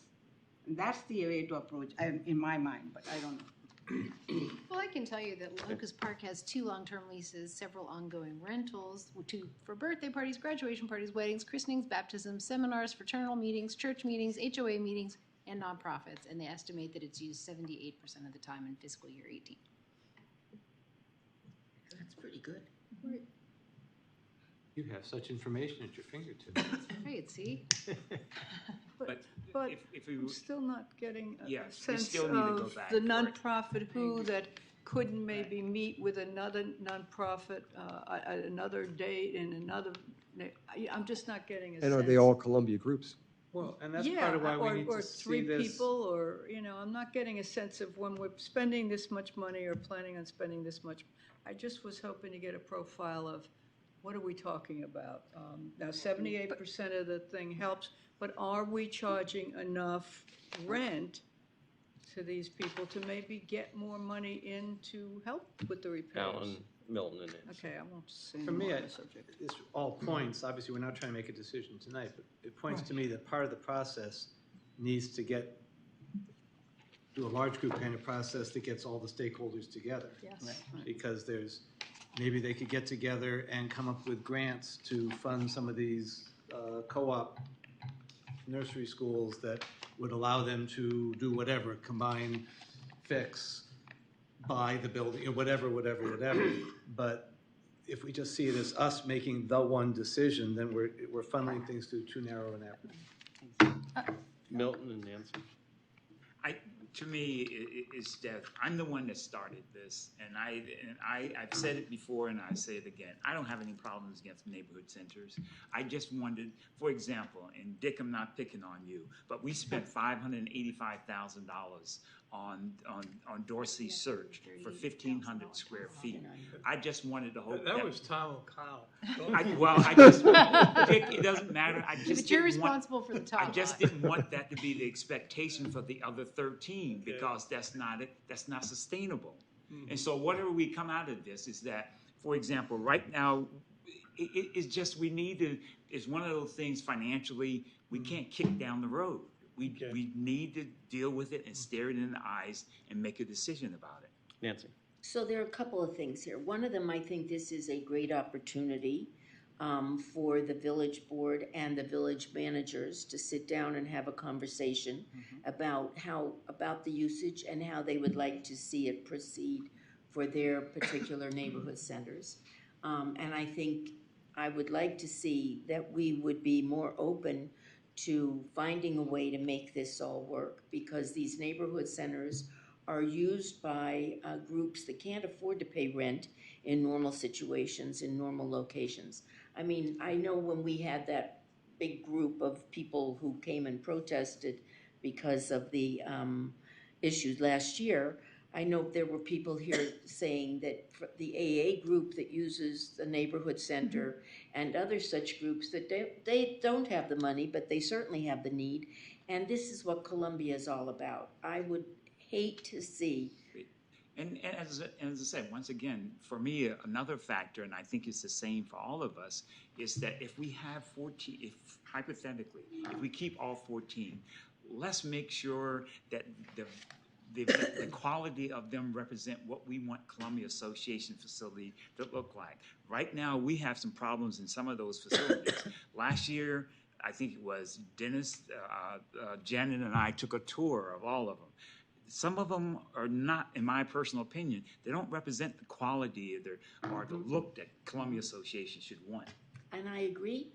And I think this gives us another opportunity to set up a schedule like we have with our sporting facilities, so that we can prioritize the ones that need the most work. If the village managers and the board agrees that this is the way we need to go, we prioritize, and one by one we knock them off so that they can come up to speed. That's my thought.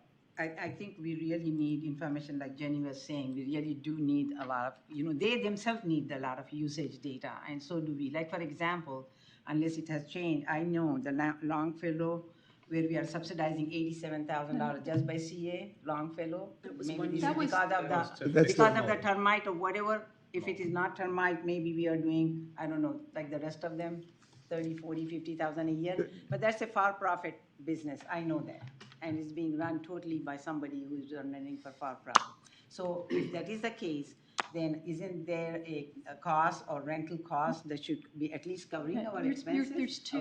There's two childcares in the same parking lot. You're thinking there's a for-profit one that you're thinking about, but this one is a co-op. Longfellow is not a There's two different ones. One, the for-profit, they own that building, was a 7-Eleven at one time, or whatever convenience store. I guess I just want to say that, I agree with you, Nancy, that when you say this is what Columbia is about, and this is why I want to have that budget priority decision, because there are a lot of discussion, because there are a lot of things that Columbia is about, and we have to make decisions about where we're going to spend our money and how much we're willing to invest in this versus that.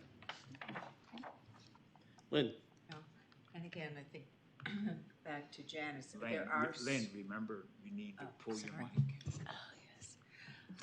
Again, back to Janice's point, there are so many different kinds of uses, and they could perhaps be combined different places. For instance, all the condo associations, the little homeowners associations are required to meet in public places. A lot of them don't have any budgets or very little budget to pay for a rental on a monthly or a bi-monthly basis to do that. You have your Boy Scouts, Girl Scouts, your political clubs, there are a lot of different things. I think it would be great to take a good overview of the kinds of uses in these centers. You know, what are likely to continue, you know, just take a good overview and then decide how appropriate the facilities are and what could be done with them. Maybe one facility could be enlarged, another closed, different things. It would also be useful to know how many are annual charge payers. Because, you know, you would look at, certainly if Dorsey was 50-50, you would look at that a lot differently, I think, than if you think all 24 are annual. Certainly, we want to support the Columbia community, but if you know, or do we want to support Ellicott City? And Haven't we said more than once that we see ourselves as more than just Columbia? We see ourselves Columbia and whatever the term that Milton you've used about environs. And I have a little experience in the daycare business, and if people like a daycare, like the one at Dorsey Search, they tend to want to move closer to it. So that would make Columbia a community of choice just because of that daycare center. So just because someone's outside of Columbia when they start using it doesn't mean that it doesn't make Columbia a better place for them to move. So I'm not sure that that's the deciding factor, whether or not someone is or is not a Columbia resident. Okay, so we'll keep moving forward. The second of the 7 is Running Brook, and believe it or not, that picture actually makes it look a lot nicer than it is in person. That one's pretty run down. That one's really run down. Faulkner Ridge actually doesn't look bad from the outside, but needs some work. Talbot Springs, that was in, I like to call it our Miami Vice phase when those colors were in. McGill's Common, that's a block building. It was really meant to be the village office before Amherst House was built. And for the last couple of years, CA has rented it from Kingston Tribes. What do we do there? Pardon me? What do we do there? If we Videography. So the communications and marketing department had a studio there. I don't know why we don't No, we put everything here. That's where it is. It's moved now. It's here now. So we're not. Stevens Forest. And then in terms of midterm, Swansfield needs some work. Phelps Luck.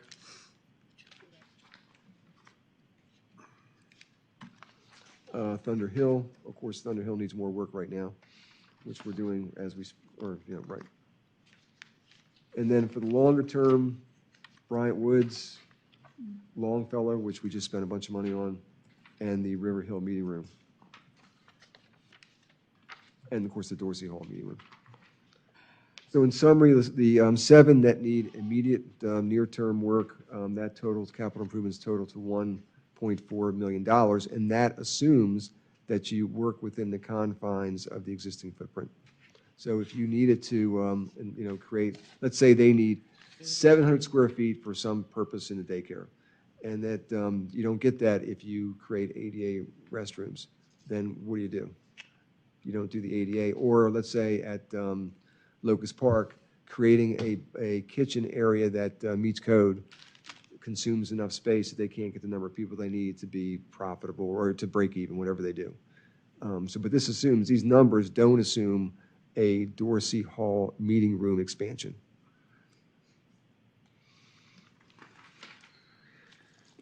So a 20-year look ahead.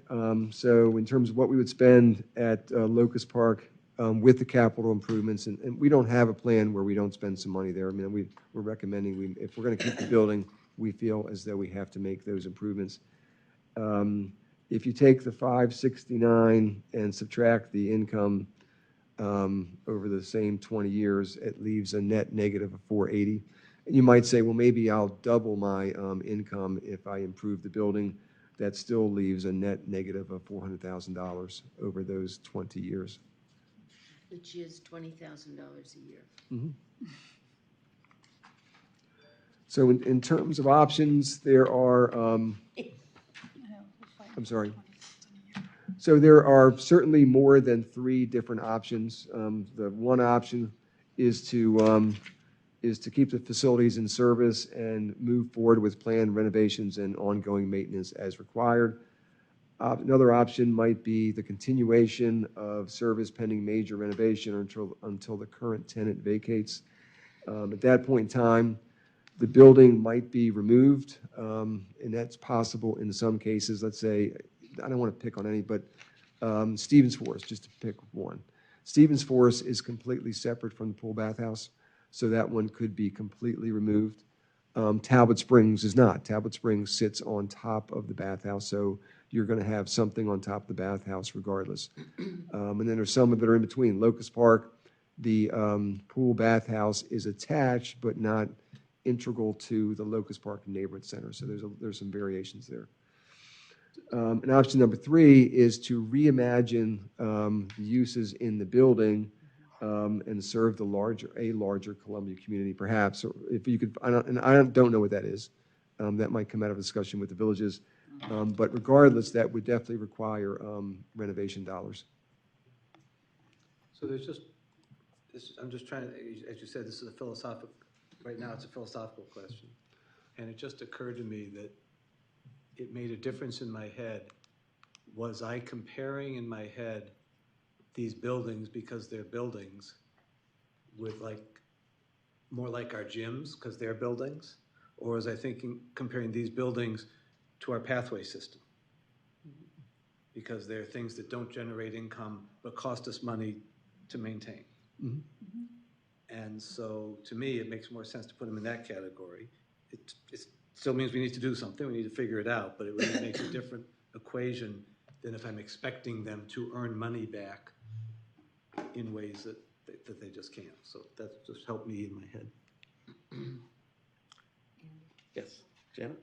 Just in response to that, I think that may be the case, that there will be ones that either lose money or just break even.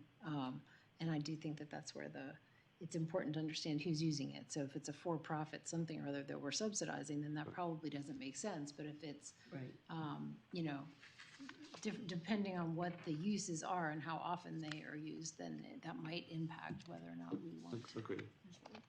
Yeah, if I could add to that, I tried before, but I do not understand how we go about this discussion with the villages without that type of information, and I really don't understand why they won't share that with us. I'm totally at a loss on that.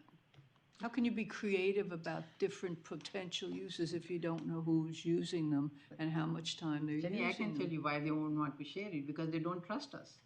As simple as that. They don't know what's the purpose we are asking that information for. No, I think we've been very, I think this is upfront about, we've got a serious problem. This is going to require, older buildings, going to require a lot of money. If we have the money, then something else we're not going to be able to do. I mean, there's only so much money you have in a budget. The pie is only so big. So they may want something else for their village that they're not going to get. I think it's, Rafia said, it's how you ask. If we explain to them that if there are for-profit organizations that are making money on using these facilities, that they're not paying us very much money for, that's a whole other conversation. I think we could just be honest with them, but we need to be open and honest with them. Yeah, right. No, we're all in this together. I'm sorry. No, I'm not, I didn't mean to interrupt. I'm just getting in the queue if I could. Well, it sounds to me like each of us should be talking to our villages. Exactly. Explaining what the situation is and getting the information we need to make these decisions. But that's our responsibility. Right. Well, but we need to first make sure we're clear about exactly what information we want, so we're not getting different information. Right. There should be one statement coming out from all of us.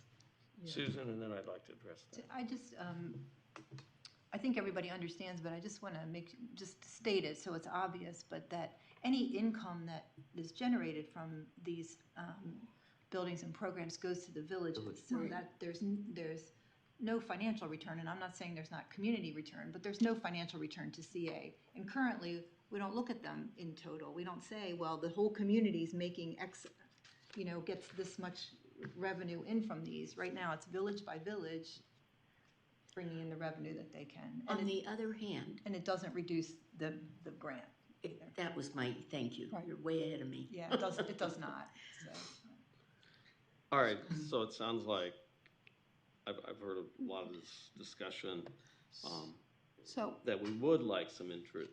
Right, so can we get like a group email or something where everybody puts down what we want? So Dennis or someone can come up with a sheet of paper with a list of questions or comments that we need to get from our village, so we get somewhat uniform information that we can share with each other. Is that fair? Does that make sense? That's the only way you're going to be able to analyze it. Right. You're absolutely right. It has to be standardized. Yeah, however, I mean, I think that's a good process. If I may. Yep. Dennis, why don't you share that? You saying, who are you asking from us? Because Well, we can send it to. And Dennis, to us. To us. And let us, I mean, I will tell you that my village, and Dennis will attest to this, is hostile right now. Is that fair? Not to You me. say yes. Right, no, not to you. Not to me, but they might be to my staff. Well, you did know. they give you all the numbers you want? No, but no one There you did, go. so I didn't think it was them specific. I didn't take it personally. Huh? I didn't take it personally I didn't because no say- one did. I didn't say you personally, but they're like, what is going on?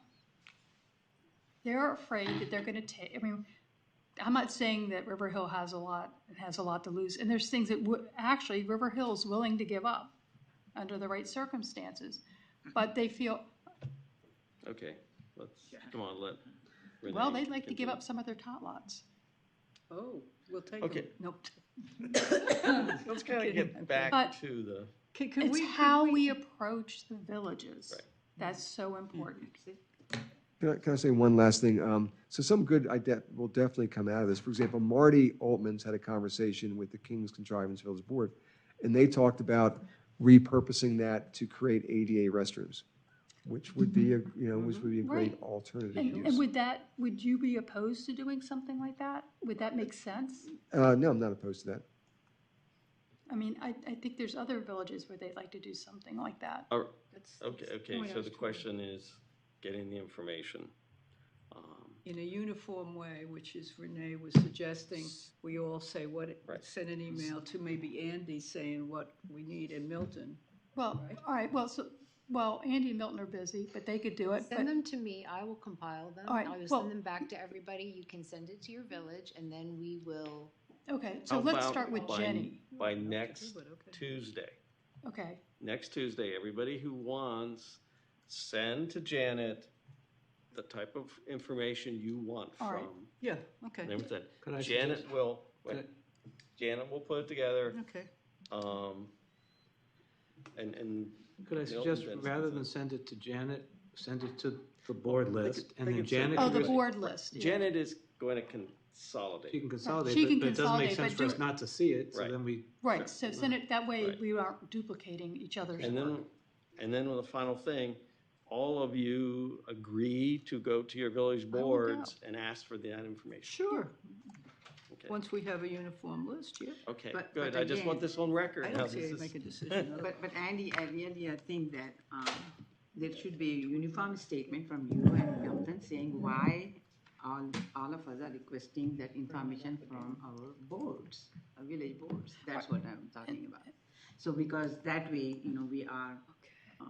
we have one statement and everybody have received the same request. It's not like different one, but it shouldn't be coming from you guys. That whatever information we are going to be sending to Janet, saying, look, I'll tell her that I want this usage, I want this, blah, blah, blah, blah. Right? So she's compiling all of that. Shouldn't there be a statement from the leadership here saying that why is this information being gathered and what is going to be done with this information? How we are going to be approaching with, utilizing Why that we want the information. information. That I think is a critical part. So, okay, so I agree with you. I agree with the general statement, but what we really, this is about is developing trust with the villages, and we need a process to do that. We need a clear process, so no one's jumping the gun and running to villages or doing any, I'm going to your village, you're going to my village, somebody from staff is doing something, so we're all on the same page. We all agree we're not gonna jump to any decisions, but we're gonna be in an information gathering process, and we are going to tell the villages in an open way what we're looking at. Is that fair? So on Monday, I have the meeting. Well, and you I can know. share with them. I have a meeting on Monday too. So CA staff would like to start going out to the villages? I would say no. No? I would say I'll start scheduling. I would say to wait until we have everything in hand and we know what we're presenting. What are we going to present? Are we talking about presenting something to the village, or are we talking about gathering information from the villages? Gathering We're information. Well, talking about both. We're Oh, both. but Dennis again- is going to present. If we do it village by village, we're missing the opportunity to see Columbia as a whole. Yes. Mm-hmm. So I think there's, if we think we're gonna present something to the villages and do it, that's, to me, that's not gonna get us what we want in terms of the village relationship. We need to see this as a larger, this is our first opportunity to really do this well and see it, and to start thinking outside the box. I mean, there could be all kinds of possible solutions that 11 of us, 12 of us aren't gonna come up with until we get all the players together. And not just players sitting around a table hearing a presentation, but really engaging with each other and with the possibilities. Right, and this could be the blueprint for everything else on the facilities list. So after this, it's a golf course, it's the Haven, it's the tot lots, it's whatever. This could be the blueprint as to how we move through those assets and decide, do we keep them, do we repurpose them, do we close them, do we improve them, what do we do? So to me, this is really, I know everybody wants to jump the gun, but I think to be thoughtful in developing the process would be laying the groundwork for everything else we're going to do under the facilities. Dick? I was just wondering if anybody remembers Rebecca over here, who made a presentation for President speak on. Now that you see what we go through on this, do you have any insights or any thoughts, any comments? I guess Janet brought up a question about who is in some of which co-ops are in the neighborhood centers. So like Oakland Mills is another one, and they're in the Thunderhill Neighborhood Center. Obviously Longfellow's in their neighborhood center. Running Brook is in their own neighborhood center. Children Company is in the Phelps Luck Neighborhood Center, and then East Columbia is the only one that's at Owen Brown Community Center, and also Wild Lake Children's is in the Fall Neighborhood Center. Thank you. These are all co-ops, not Yes, they're all co-ops, for-profits. so nonprofits. All right. And I'd like to say one more thing. So you had made the comment about, other residents from other towns coming to Columbia. Columbia is where all these co-ops are. There's 6 co-ops, and so there's not really other options. I mean, there's another one in Catonsville, and then there's, to go another direction, there's more in Silver Spring. So, I mean, kind of what Renee was saying, it's bringing people to Columbia for, if they start here coming for their school solution, they may move here, they may shop here, I think it's discouraging. So 6 buildings out of the 14 are the co-ops? He's talking about 14 neighborhood centers, so we are saying One of 6 those out of the... co-ops, one of those co-ops is in a community Yes, center, so not a 5 neighborhood center. are 5. Five. out of There the are 14. 5 co-ops. Thank you. But there are Thank you. nonprofit. The one users. in Okay, let's Oakland go. Mills, are you talking about the Longfellow one that left Oakland Mills, only went there for a year and now is back in Longfellow? No, Oakland Mills is another nursery that's in the Thunderhill Neighborhood Center. And then Longfellow Nursery is Okay. in the Longfellow. Yeah, they went back, yeah. All right. What's the next step? Well, the next step is send your requests for data to Janet, who is going to compile them. I mean, you can CC the whole board. Right, I think that's. And we'll try to write cover memo. Right. And then all of you are going to go out to your village boards to get the information. And can we set, I mean, we're not going to be meeting in August, but could we, I don't know if the villages are meeting in August, or is everyone's villages meeting in August? Ours meets once. Okay, so then we should try to get that information back to the board by a certain date in August so it can come back on the agenda and we can plan the next steps. Because I don't want to, well, I don't want to sidestep this issue, but I want to do it in a thoughtful way. And I'm willing to make some hard decisions about these buildings, but I want to do it in public, and I want the community to be able to tell me I'm making a wrong decision and I have to live with the consequences. Ginny, we're going to have to wrap it up. I thought I was clear on that, sort of the next steps. Dennis would be going around talking to 7 of the villages, really 5 of them are the most impacted, but so that he would sort of be getting some feedback. Now, what I hear you saying now is next steps would actually be, as soon as we get the list, we actually handle that with our village. And then I hear Alan saying after that, which should be more like maybe September at this rate, would be somehow get either all the village board members or the chairs to a meeting with us to sort of start talking about, okay, let's talk about where are we on this whole thing. Is that what we're saying now?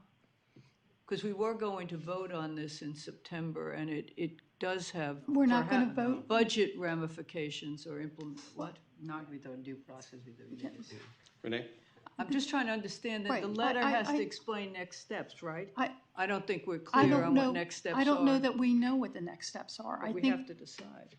well, I'm not sure we're going to decide tonight. It's 20 of 11. And I'm not sure we're going to vote in September. It's something that needs to happen. There's no question we need to make some hard choices here. But at the same time, one of our other strategic priorities is redeveloping trust with the villages and our residents. This is the opportunity to go in front of them, to say, we have this problem, it is the neighborhood center problem, this is what we see, either in numbers or usage or whatever, and we need to make some hard choices. Some of our villages are going to come back and say, well, we'd rather have bathrooms. Okay, that makes it easy. Others may say, we need that building, and they may be willing to make enough hard choices for us that our choice becomes easy. That would be the preferable route. But if they don't, then we're going to have to make some hard choices. But I think if we bring the villages and the chairman along with us through this process, that we're going to have a much better outcome with the villages and our residents. I agree with that, and I would see this as we have an opportunity to involve more people, because I think this really Right. is a question, as Nancy has said, about what Columbia is all about.